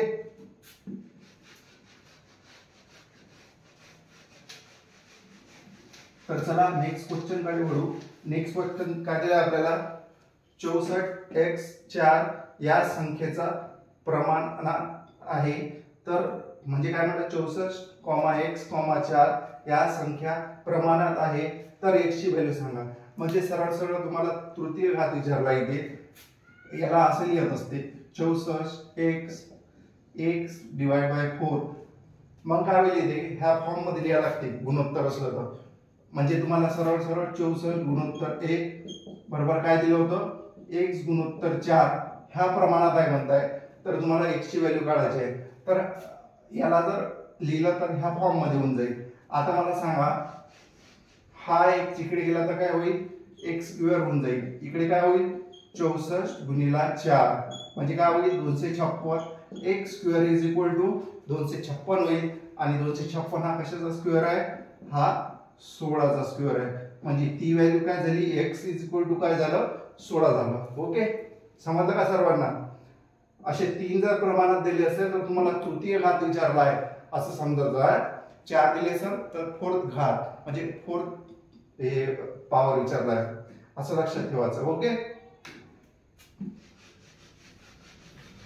तर चला नेक्स्ट क्वेश्चन काय दिलेला आहे आपल्याला. इथे एक सिरीज दिलेली आहे 1 2 5 26 आणि पुढची तुम्हाला काढायला सांगितले आहे. तर बघा इथे काय लॉजिक लागते, इथे काय होऊन आलं 1, इथे 3 आणि डायरेक्ट इथे खूप इन्क्रीज झाली आहे व्हॅल्यू. म्हणजे 5 पासून डायरेक्ट 26 गेलेला आहे. म्हणजे इथे डिफरन्सचा ते यूज होऊच नाही शकत. तर काय करायचं, सिरीज मध्ये 2 कॉन्सेप्ट खूप लागतो. एक तर डिफरन्स किंवा ऍडिशन, थर्ड लागतो स्क्वेअर बघायचा की बा स्क्वेअर मध्ये कोणची म्हणजे व्हॅल्यू ऍड होऊ राहिली की मायनस होऊ राहिली. हा एक कॉन्सेप्ट खूप लागतो. किंवा मल्टिप्लिकेशनचे कॉन्सेप्ट खूप लागतो. तर बघा इथे व्हॅल्यू कशी रॅपिडली इन्क्रीज होऊ राहिली. तर बघा जर मी त्याला 1 चा स्क्वेअर केला तर काय होतो, 1 चा स्क्वेअर काय होतो, 1च होतो. पण त्याच्यात मी जर 1 ऍड केला तर काय होईल, 2 होऊन जाईल. ओके, म्हणजे बघा इथे 2 आला. नेक्स्ट बघू आपण. इथे जर 2 चा स्क्वेअर गेला तर काय होतो, 4 होतो, बरोबर आहे ना. आणि त्याच्यात जर मी 1 ऍड केला तर काय होईल, 5 होऊन जाईल. म्हणजे ही सिरीज इथे ह्या क्रमानुसार चालत आहे. तर बघा नेक्स्ट बघू म्हणजे सॅटिस्फाय होते का. तर 5 चा स्क्वेअर किती होतो, 25 प्लस 1 म्हणजे काय होईल 26. म्हणजे बघा ही सिरीज हा सिक्वेन्स फॉलो करत आहे. मग नेक्स्ट काय होईल, 26 चा स्क्वेअर प्लस 1 होऊन जाईल. 26 चा स्क्वेअर किती होतो, 776 प्लस 1 म्हणजे काय होईल 777. म्हणजे 677 हे काय तुमचं फायनल व्हॅल्यू आहे. म्हणजे इथे जी एक्स ची व्हॅल्यू येईल ती 677 येईल. ओके, समजलं का सर्वांना? तर चला नेक्स्ट क्वेश्चन कडे वळू. नेक्स्ट क्वेश्चन काय दिलाय तुम्हाला, एक गाडी आहे म्हणताय, नाही सॉरी 10 नंबरचा आहे. काय दिलाय तुम्हाला, 12 गुणिला 13 ब्रॅकेट मध्ये भागीला 2 प्लस 16 मायनस 32 32 दिलेला आहे. तर काय करायचं, सर्वांना बॉडमास हा कॉन्सेप्ट माहितच असेल. सर्वप्रथम काय करायचं, ब्रॅकेट सॉल्व्ह करायचं. 12 गुणिला 13 किती होतो, 156 भागीला 2 प्लस 16 मायनस 32. नंतर काय होते, ब्रॅकेट नंतर ऑफ असतो, मग त्याच्यानंतर डिव्हिजन असतो म्हणजे भागाकार करायचा. काय होईल, 2 7 14 आणि 2 8 किती होईल 16 प्लस 16 मायनस 32. नेक्स्ट काय असतो, नेक्स्ट ऍडिशन असतो. मल्टिप्लिकेशन आहे नाही इथे, म्हणून नेक्स्ट काय इथे ऍडिशन आहे. तर काय होईल 8 6 14 1 म्हणजे 94 मायनस 32. लास्ट काय आला, सबस्ट्रॅक्शन, बरोबर आहे ना. लास्ट सबस्ट्रॅक्शन असतो. तर 4 2 गेले किती राहतो 2 आणि 9 3 गेले किती राहतो 6. म्हणजे जे फायनल जे आन्सर झालं आपलं ते किती झालं 62. सगळ्यांना बॉडमास येतो ना. तर इझी अशा प्रकारचे पण प्रश्न तुम्हाला विचारू शकतात. तर चला नेक्स्ट क्वेश्चन कडे वळू. नेक्स्ट क्वेश्चन काय दिलं आपल्याला, 11 नंबरचा प्रश्न आहे. काय म्हणताय, एक गाडी पुणे ते मुंबई 75 किलोमीटर वेगाने जाते, तसेच मुंबई ते पुन्हा 25 किलोमीटर पर वेगाने परत येते. तर सरासरी गाडीचा सरासरी वेग विचारलाय. तर सरासरी जर वेग काढायला सांगितला असेल तुम्हाला तर त्याचा एक फॉर्म्युला असतो. काय असतो, 2 × x × y divide by x plus y. Okay, मग काय करायचं, गाडी जात आहे कितीच्या स्पीडने जात आहे 75च्या. ओके, परत येत आहे कितीच्या 25च्या. प्लस 75 प्लस 25 किती होतो 100. ओके, मग काय होईल इथे 25 चोक काय होईल 100. इथे 2 ने पुन्हा भाग जाईल 2 टाइम्स. म्हणजे 75 भागीला 2 जर केले तर काय होईल 37. ओके, म्हणजे त्याची जी आपली जी सरासरी हे निघाली वेग ते किती निघाली 37 किलोमीटर पर आवर. ओके, हे झालं तुमचं फायनल आन्सर. तर चला नेक्स्ट क्वेश्चन कडे वळू. आय थिंक सगळ्यांना समजलंच असेल, काही एवढा डिफिकल्ट नाही आहे प्रॉब्लेम. तर चला नेक्स्ट क्वेश्चन काय दिलं आपल्याला, 5 2 100 7 2 196 4 2 आणि x दिलेला आहे. तर बघा अशा प्रकारचा जर तुम्हाला बॉक्स दिलेला असेल आणि खूप पॉप्युलर क्वेश्चन राहतो असे, खूप जण काय होते, खूप जणांना अंडरस्टँडिंग नाही आहे की बा ही व्हॅल्यू कशी आलेली आहे म्हणून. तर लक्षात ठेवायचं, कधी पण जी छोटी व्हॅल्यू राहते त्याच्यापासून जो रिझल्ट मिळतो तो मोठ्याच व्हॅल्यूचा मिळतो. म्हणून काय करायचं, कधी पण छोटी व्हॅल्यू दिलेली असेल आणि खाली मोठी व्हॅल्यू दिलेली असेल तर नेहमी ट्राय करायचा छोटीकडून मोठीकडे जाण्याचा. ओके, छोट्या व्हॅल्यूकडून मोठ्या व्हॅल्यूकडे जाण्याचा. तर बघा काय होईल, इथे 5 गुणिले 10, आपण इथे आउटपुट मध्ये तुम्हाला काय मिळालं आहे, 100 मिळालेलं आहे. इथे काय दिलं आहे तुम्हाला, 7 आणि 2 दिलेलं आहे.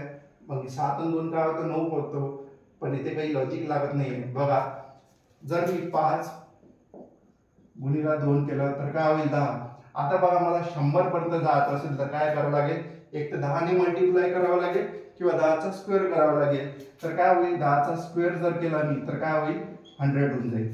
नंतर काय होईल, 7 दुनी 14. मला सांगा 14चा जर मी स्क्वेअर केला तर काय होईल, 196 होईल ना.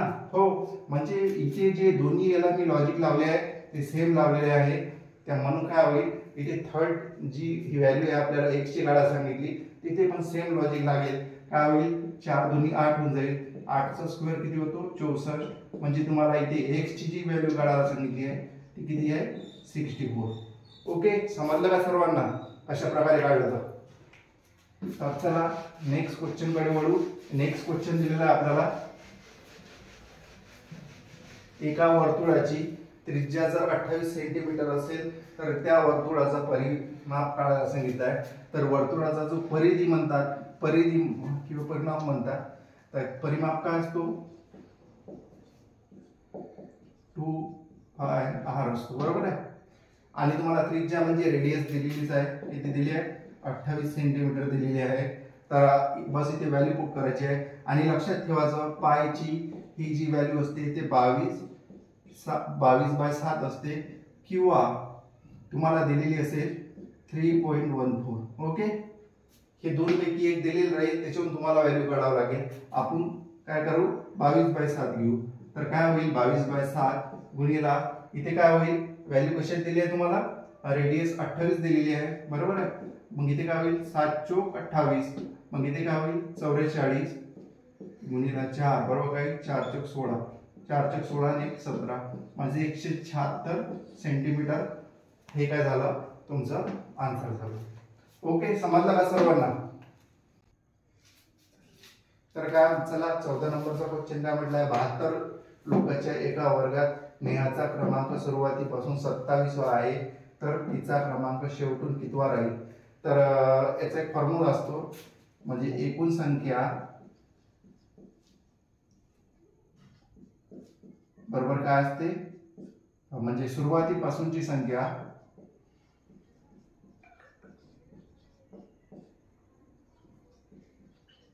प्लस शेवटची संख्या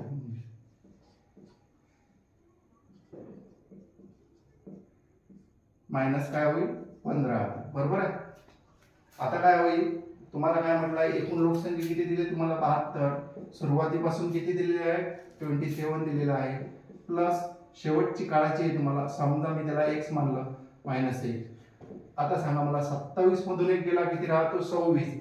जर आणि 72. ओके, मग हे 26 जर मी इकडे आणलं तर काय होईल, वजा होईल. तर x ची व्हॅल्यू काय राहील, 12 तून 6 गेले 6 राहते, 7तून 3 गेले काय राहते 4. म्हणजे शेवटून त्याचा जो क्रमांक राहील तो किती राहील, 46 वर राहील. समजलं का सर्वांना. काय असते, एकूण संख्या बरोबर सुरुवातीची संख्या प्लस शेवटची संख्या -1 असते. तुम्हाला टोटल दिलेली आहे, प्लस सुरुवातीची दिलेली आहे, शेवटची काळाची आहे. काय करायचं, 27 मधून 1 गेला 26 राहते, 26 ला इकडे आणलं तर मायनस होईल. 72 मधून जर 26 गेला तर किती राहतो, 46. मग म्हणून त्याची शेवटून जी संख्या आहे ती किती आहे, 46 आहे. तर चला नेक्स्ट काय दिलंय तुम्हाला, जर प्लस बरोबर काय म्हटलंय भागीला, जर प्लस म्हणजे भागीला, गुणीला म्हणजे काय म्हटलंय तुम्हाला वजा म्हटलंय, भागीला बरोबर काय म्हटलंय अधिक म्हटलंय, आणि वजा बरोबर काय म्हटलंय गुणीला म्हटलंय. तर तुम्हाला काय म्हटलंय 25 गुणीला 12 प्लस 13 मायनस 4 भागीला 24. ओके, आता काय करायचं, जसं जसं तुम्हाला क्वेश्चन मध्ये दिलेलं आहे स्टेटमेंट त्यानुसार करायचं. बघा इथे 25 गुणीला काय म्हटलंय तुम्हाला, गुणीला काय, जर गुणीला बरोबर काय म्हटलंय वजा म्हटलंय, म्हणजे इथे गुणाकारच्या जागी वजाचं चिन्ह लिहायचं. प्लसच्या जागी काय म्हटलंय तुम्हाला भागाकार म्हटलंय. ओके,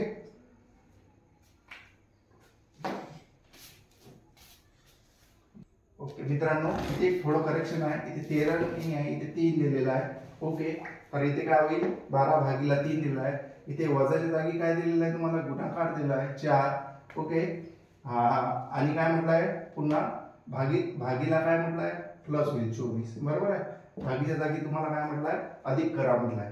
ओके, तर आता काय करायचं, इथे बॉडमधचा रूल लावायचा. इथे सर्वात प्रथम काय करायचं भागाकार करायचा. 12 भागीला 3 किती होतो 4. बरोबर आहे, गुणीला 4 प्लस 24. इथे काय होईल 25 16 प्लस 24. इथे काय होईल 25 प्लस 24 किती होईल 49. बरोबर आहे, तर आणि मायनस 16 होऊन जाईल. काय होईल 9तून 6 गेले 3 राहील, 4तून 1 गेला 3 राहील, म्हणजे 33. हे काय झालं तुमचं फायनल आन्सर झालं. जसं जसं तुम्हाला एक्झाम्पल मध्ये म्हटलेलं आहे, जसं प्लस, जर प्लस म्हणजे भागाकार, गुणाकार म्हणजे वजा, भागाकार म्हणजे अधिक आणि वजा म्हणजे गुणाकार, तसे तसे चिन्ह काय आहे इथे दिलेले आपल्याला ते चेंज करायचे आणि त्याच्यावरून काय करायचं आन्सर काढायचं. आय थिंक हे सर्वांना माहितीच असेल.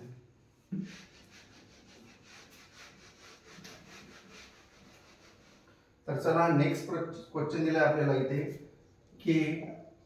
के आणि एन दिलेला आहे, सिरीज दिलेली आहे तुम्हाला, एम आणि के दिलेली आहे, ओ आणि एच दिलेली आहे, नंतर क्यू आणि ई दिलेला आहे. तर नेक्स्ट पुढची व्हॅल्यू विचारली तुम्हाला.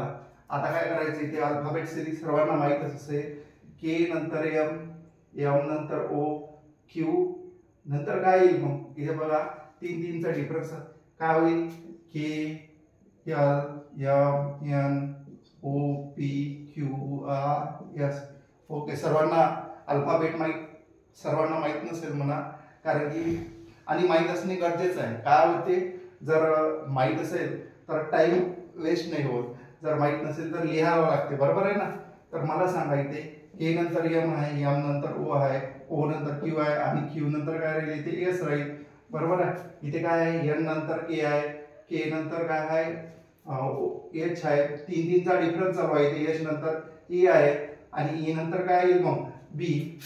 म्हणजे जे फायनल व्हॅल्यू जी निघाली माझी जे किती निघाली काय आहे एस बी निघाली. बरोबर आहे, इथे काय केलं फक्त इथे डिफरन्सचा खेळ आहे सगळा. ओके, आणि अल्फाबेट सिरीज माहित असणे खूप गरजेचे आहे. ओके,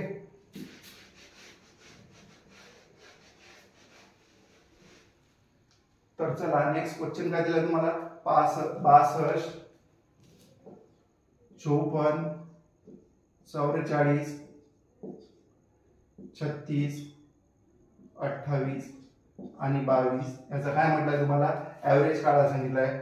किती व्हॅल्यू दिल्या तुम्हाला 1 2 3 4 5 आणि 6. ओके, काय करायचं सर्वात प्रथम ऍडिशन करायची आणि किती संख्या दिलेली आहे ते त्याने डिवाइड करायचं. तर बघा इथे काय होईल 8 आणि 2 10, 10 6 16, 16 4 20 आणि 6 26 होऊन जाईल. कॅरी काय येईल 2 येईल. इथे काय 2 4 6, 6 आणि 3 9, 9 4 13, 13 आणि 5 किती होतो 18, 18 आणि 6 किती होतो 24 होतो. बरोबर आहे, म्हणजे काय होईल 246 भागीला 6 होऊन जाईल. नंबर ऑफ म्हणजे हे किती दिले तुम्हाला टोटल संख्या किती दिली 1 2 3 4 5 6. ऍडिशन केली तर 246 आली आणि टोटल संख्या 6 दिलेल्या होत्या. तर काय होईल 6 चोक 24 आणि 6 1 6, म्हणजे त्याचा जो ऍव्हरेज निघाला तो किती निघाला 41. ओके, तर चला नेक्स्ट क्वेश्चन कडे वळू. काय म्हटलं तुम्हाला दोन मित्राच्या आजच्या वयाचे गुणोत्तर 2:1 3 दिलेला आहे, बरोबर आहे. समजा मी त्याला x कन्सिडर केलं. ओके, रेशिओला 3 वर्षानंतर म्हणतात तुम्हाला, म्हणजे 3 वर्षानंतर त्यांच्या वयाचे गुणोत्तर जे आहे ते 5:7 मध्ये दिलेले आहे. ओके, याच्या सॉल्व्ह करायच्या खूप साऱ्या मेथड आहेत, पण खूप जणांना मी जर दुसरी मेथड सांगितली तर समजेल नाही. ओके, म्हणून आपण ही जी जनरल मेथड आहे जी यूज करतो त्या मेथडने सॉल्व्ह करू. ओके, तर ह्या फॉर्म मध्ये दिलेला आहे. काय म्हटलं, 2 मित्राच्या आजचे वयाचे गुणोत्तर काय दिले आहे, 2:3 दिलेले आहे. 3 वर्षानंतर त्यांचे वयाचे गुणोत्तर किती होणार आहे, म्हणजे 5:7 होणार आहे.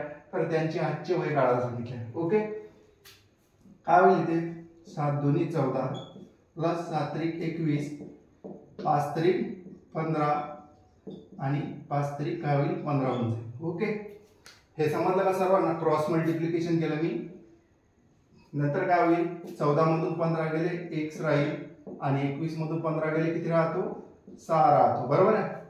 म्हणजे x ची जी व्हॅल्यू निघाली ती किती निघाली, 6 निघाली. आणि दोघांचे जर वय विचारले प्रेझेंट तर काय होईल, 2 गुणिले 6 केलं तर किती होईल 12 आणि 3 गुणिले 6 जर केलं तर किती होईल 18. तर बघा त्या दोघांच्या वयाचे आजचे गुणोत्तर किती आहे, तर 12 आणि 18. ओके, तर चला नेक्स्ट क्वेश्चन कडे वळू. नेक्स्ट क्वेश्चन काय दिलेलं आहे आपल्याला इथे, तर A:B 5:7 दिलेला असेल आणि AB रेशो C 8:3 दिलेला असेल, तर काय म्हणतात तुम्हाला, A - B divide by B - C. Okay, तर बघा इथे रेशो कसा दिलेला आहे, A:B 5:7 दिलेला आहे आणि A + B रेशो C 8:3 दिलेला आहे. तर बघा हे साधं कॉमन एक्झाम्पल नाही आहे, याच्यामध्ये काय करावं लागतं तुम्हाला ह्या एक्झाम्पल मध्ये, हा A:B आणि हा A + B याला सेम करावे लागते. मला सांगा आता इथे 7 आणि 12 हा किती होतो, 5 आणि 7 किती होतो 12 आणि इथे 8 दिलेला आहे, म्हणजे दोघेही सेम आहे का, नाही. तर त्याच्यासाठी काय करावं लागेल, मला दोघांनाही सेम करावं लागेल. 12 आणि 8 चा एलसीएम काय येतो 24. तर मला सांगा इथे 12 येतो ना, इथे 8 येतो, मग इथे काय करावं लागेल, इथे तुम्हाला 3 टाइम्स मल्टिप्लाय करावं लागेल. पूर्ण याला नाही करायचं, फक्त A + B लाच करायचं आणि इथे 2 नी मल्टिप्लाय करावं लागेल. म्हणजे काय होईल, दोन्हीही A:B आणि A + B यांचा रेशो काय होऊन जाईल, सेम होऊन जाईल. तर आता इथे 2 ने जर मल्टिप्लाय केलं मी तर काय होईल, 5 2 10 आणि 14. इथे हा A:B चा झाला, बरोबर आहे. नंतर A + B रेशो C इथे काय होईल, 8 3 24 आणि 3. बघा इथे 10 आणि 4 किती झाले 14 आणि इथे A + B पण काय झाले 24 होते आणि इथे A + B पण 24 झाले. म्हणजे इथे जे मी रेशो आणला तो सेम आणला, बरोबर आहे. म्हणजे इथे सॅटिस्फाय झाली. याच्यावरून बघा मला आपल्याला याची व्हॅल्यू मिळाली, कशाची, A B आणि C ची व्हॅल्यू मिळाली. तर बघा काय होईल, A ची व्हॅल्यू जी आहे ते काय होईल, ती होईल किती झाली 10. B ची व्हॅल्यू किती मिळाली मला 14 आणि C ची मला ऍज इट इज ठेवायची 3. ओके, तर आता मला इक्वेशन काय फाइंड आउट करायचं, A - B. A - B म्हणजे 10 - 14 नंतर B - C 14 - 3, बरोबर आहे. इथे किती होईल -4 डिवाइड बाय 14 तून 3 गेले किती राहतो 11. म्हणजे काय होईल -4/11. हे काय झालं याचं फायनल आन्सर झालं. ओके, तर चला तर बघा मित्रांनो काय दिलं आहे, 21 नंबरचा क्वेश्चन आहे. जर 1.5x = 0.04y तर तुम्हाला काय विचारलं, y² - x² divide by y² + 2xy + x². Okay, हा फॉर्म्युला बेस असतो आणि तुम्हाला हा प्रश्न विचारलेला आहे TCS पॅटर्न मध्ये. ओके, तर काय होईल, सर्वप्रथम काय करायचं, याला सिम्प्लिफाई इक्वेशनच्या फॉर्म मध्ये आणायचं. 1.5x = काय दिला तुम्हाला 0.04y दिलेला आहे. तर सर्वप्रथम काय करायचं, x/4 ची व्हॅल्यू काढायची, x/y ची व्हॅल्यू काढायची. काय होईल, इथे 4/100 होऊन जाईल आणि इथे काय होईल 10/15 होईल, बरोबर आहे. 0 0 कॅन्सल. इथे काय होईल 2 दुनी 4 आणि 2 पंचे 10 म्हणजे काय होईल 2/75 होऊन जाईल. x/y याची जी व्हॅल्यू निघाली ती 2/75 निघालेली आहे. ओके, आता खेळ आहे तुमचा. इथं जे विचारलं आहे ते सॉल्व्ह करायचं. इथे काय विचारलं तुम्हाला y² - x² डिवाइड बाय काय असतो y² + 2xy + x² is equal to, तर काय होईल मला सांगा. हा एक फॉर्म्युला असतो, काय असतो y² a² - b² हा काय असतो a - b into a + b असतो, बरोबर आहे ना. तर काय करायचं इथे सॉल्व्ह करताना y - x into y + x होईल. आणि मला सांगा हा कशाचा फॉर्म्युला आहे, हा y + x चा स्क्वेअर आहे, बरोबर आहे. y + x चा हा काय झाला स्क्वेअर आहे. तर काय होईल इथे सांगा मला, हा एक कॅन्सल होऊन जाईल. मग राहिलं काय फक्त इथे y - x divide by y + x. आता काय करायचे इथे व्हॅल्यू पुट करायची. आता हे तर क्लिअर केलं ना आपण, हे व्हेरीफाय केलं. आता काय झालं y - x divide by y + x झालं. आता काय करायचं मी इथे जी व्हॅल्यू काढलेली आहे x/y ची हे इथे पुट करायची. तर काय होईल x चे y च्या ठिकाणी y ची ठेवायची, काय होईल 75 मायनस x च्या ठिकाणी काय राहील 2 राहील, y च्या ठिकाणी काय ठेवायचं 75 प्लस इथे काय राहील 2 राहील. तर इथे काय होईल 73 डिवाइड बाय 77 हे काय होईल तुमचं फायनल आन्सर आहे. आणि पेपर मध्ये आलेला प्रश्न आहे हा. ओके, तर चला नेक्स्ट क्वेश्चन कडे वळू. नेक्स्ट क्वेश्चन काय दिलेला आहे आपल्याला, कथन दिलेलं आहे q r t is equal to u greater than v greater than और इक्वल टू x और लेस दॅन a दिलेलं आहे. आणि निष्कर्ष काय म्हटलं तुम्हाला t is greater than x. आता सांगा मला t हा x पेक्षा ग्रेटर आहे काय. बघा इथे काय दिलं आहे इक्वल साइन दिलं आहे, नंतर ग्रेटर दॅन आहे, नंतर ग्रेटर दॅन इक्वल आहे आणि नंतर x आहे, म्हणजे बरोबर आहे. हे निष्कर्ष काय आहे t is greater than x, हा ही जे निष्कर्ष दिलं आहे हे राईट आहे. नंतर काय दिलंय तुम्हाला r is greater than v. बघा इथे दोन साइन बघा कशा दिलेल्या आहेत तुम्हाला, अपोजिट आहे ना, दोन साइड बघा अपोजिट आहे r आणि इथे v. इथून इथे जाताना किंवा इथून इथे येताना दोघांचे जे साइन आहे ते अपोजिट आहे, म्हणजे इथेच हे काय झालं रॉंग झालं. म्हणजे निष्कर्ष a हे काय आहे राईट आहे आणि b काय आहे रॉंग आहे. ओके, समजलं सर्वांना. हे इनइक्वॅलिटी एक्झाम मध्ये खूप येतो, खास करून TCS पॅटर्न मध्ये खूप दिसतो किंवा जे IBPS पॅटर्न वगैरे राहते त्याच्यात जो IBPS चा पॅटर्न आहे त्यांचा मोस्ट फेवरेट क्वेश्चन आहे हा. तर नेक्स्ट काय दिलं तुम्हाला 1014 गुणिला 986 बरोबर किती म्हटले. आता एवढा गुणाकार करत बसले तर विदिन म्हणजे 5 मिनिट सहज निघून जाईल तुमचा. याच्यासाठी काय माहित पाहिजे, काही कॉन्सेप्ट माहित पाहिजे. याच्या पहिले जे एक्झाम्पल घेतलं त्या एक्झाम्पल मध्ये मी तुम्हाला सांगितलं होतं मला जर a² - b² जर सॉल्व करत असेल तर काय होईल a - b into a + b. Okay, आता मला सांगा 1014 आणि 986 अशात अशी कोणची एक कॉमन संख्या आहे की जी ऍड केलं तर 1014 येईल आणि वजा केलं तर 986 येईल. बघा जर मी 1000 मधून 14 वजा केले आणि 1000 मध्ये 14 ऍड केले तर बघा सेम राहते ना. 1000 मधून 14 केले तर 986 राहतो, 1000 मध्ये 14 ऍड केले तर काय होतो 1014 होतो. आता काय होईल इथे हा फॉर्म्युला इथे अप्लाय होईल. इथे काय होईल 1000 चा स्क्वेअर मायनस 14 चा स्क्वेअर, बरोबर आहे ना. समजलं तुम्हाला कशा प्रकारे आणलं तर.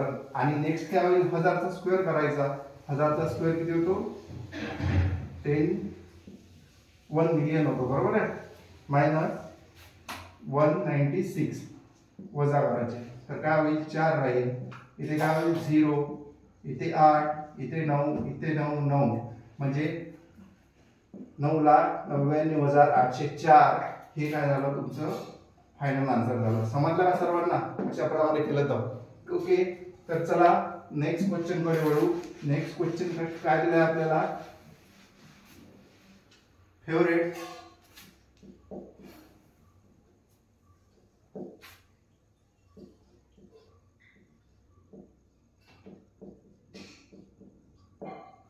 ह्या शब्दाला जर आपण अल्फाबेट नुसार जर लिहिलं म्हणताय तर किती अक्षराचे स्थान बदलणार नाही म्हणताय तुम्हाला. आता मला सांगा, सर्वप्रथम कोणता येतो, इथे ए येतो बरोबर आहे, नंतर कोणता येतो, ई येतो बरोबर आहे ना, नंतर काय येतो, एफ येतो बरोबर आहे, नंतर काय येतो, आय येतो, आय नंतर जे के, नंतर काय येतो, आय नंतर काय येतो, आर नाही सॉरी इथे ई येतो, नंतर आय येतो बरोबर आहे ना. आता मला सांगा ए ई एफ, काहीतरी चुकलं, एफ एफ नंतर काय येतो, आय येतो बरोबर आहे, नंतर नंतर काय येतो, आर ओ येतो, नंतर आर येतो बरोबर आहे, नंतर टी येतो, नंतर काय येतो, यू येतो आणि व्ही येतो. आता बघा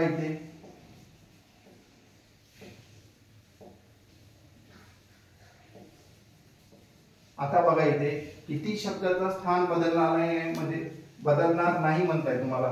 ओके, तर बघा एफ होता इथे ए आला म्हणजे चेंज झाला, ए होता ई झाला, व्ही होता एफ झाला, ओ होता आय झाला, यू होता ओ झाला म्हणजे चेंज झाला, आर होता आरच राहिला म्हणजे हा चेंज झालेला नाही, आय होता टी झाला चेंज झाला, टी होता यू आला चेंज झालेला आहे, ई होता व्ही आला चेंज झाला आहे. म्हणजे आर ही जी कशी एक व्हॅल्यू आहे म्हणजे अल्फाबेट आहे ह्या सिरीज म्हणजे ह्या वर्ड मध्ये जी चेंज झाली नाही, म्हणजे मी ज्याला रिअरेंज पण केलं तरी पण ती चेंज झालेली नाही. ओके, म्हणजे फक्त इथे किती चेंजेस झाले, इथे एकच चेंजेस झाला. ओके, म्हणजे याचं जे आन्सर राहील तुम्हाला ऑप्शन मध्ये असे देऊ शकतात 3, 2, 1 किंवा 0, तर त्याचा आन्सर काय राहील, मग 1 राहील. ओके, समजलं का सर्वांना. तर चला नेक्स्ट आणि लास्ट क्वेश्चन ह्या सिरीजचा काय म्हणते तुम्हाला, दोन संख्येचा मसावी आणि लसावी क्रमशः 19 आणि 144 असेल तर एकूण त्याच्यातली एक संख्या जर 18 असेल तर दुसरी संख्या विचारली आहे. याचा एक फॉर्म्युला असतो, लसावी गुणिले मसावी बरोबर काय असतो, प्रथम संख्या आणि दुसरी संख्या म्हणू शकता जी काढायची आहे आपल्याला. तर काय होईल, मग लसावी किती दिलेला आहे आपल्याला, लसावी 144 दिलेला आहे, मसावी 19 दिलेला आहे आणि प्रथम संख्या किती दिली, 18 दिलेली आहे आणि दुसरी संख्या काढायची आहे. तर बघा 18 ने इथे काय होईल, भाग जाईल 144 ला, किती टाइम जातो, 8 टाइम जातो, मग इथे किती राहील, 8 गुणिले 19 इज इक्वल टू x, म्हणजे 18 गुणिले 9 किती होते, 152 आणि ती जी दुसरी संख्या आहे ती किती निघाली, माझी 152 निघाली. समजलं का सर्वांना. काय असते, लसावी गुणिले मसावी बरोबर प्रथम संख्या गुणिले दुसरी संख्या असते. इथे लसावी 144 दिलेला होता, मसावी 19 दिलेला होता, प्रथम संख्या 18 दिली होती, दुसरी काढायला सांगितली होती. जस्ट मग नंतर काय केलं, जे सिम्प्लिफिकेशन आहे ते सिम्प्लिफाय केलं आणि मला फायनल आन्सर किती मिळाली, 152 मिळाला. ओके, तर बघा अशा प्रकारे इथे जे 25 क्वेश्चन मध्ये प्युअरली टीसीएस बेस्ड क्वेश्चन आहे आणि जे तलाठी तुमची 2022 किंवा नगर परिषद एक्झाम झाली किंवा आपली जिल्हा परिषद एक्झाम वगैरे त्या बेसिसवरच घेतलेले आहे मी हे पूर्ण प्रॉब्लेम तुमचे. तर इथे आपण टेस्ट काय करू, ओव्हर करू. जर तुम्हाला टेस्ट जर आवडली असेल जी आज मी घेतलेली आहे आपल्या चॅनलवर, तर काय करा, लाईक करा, शेअर करा, सबस्क्राईब करा. थँक्यू.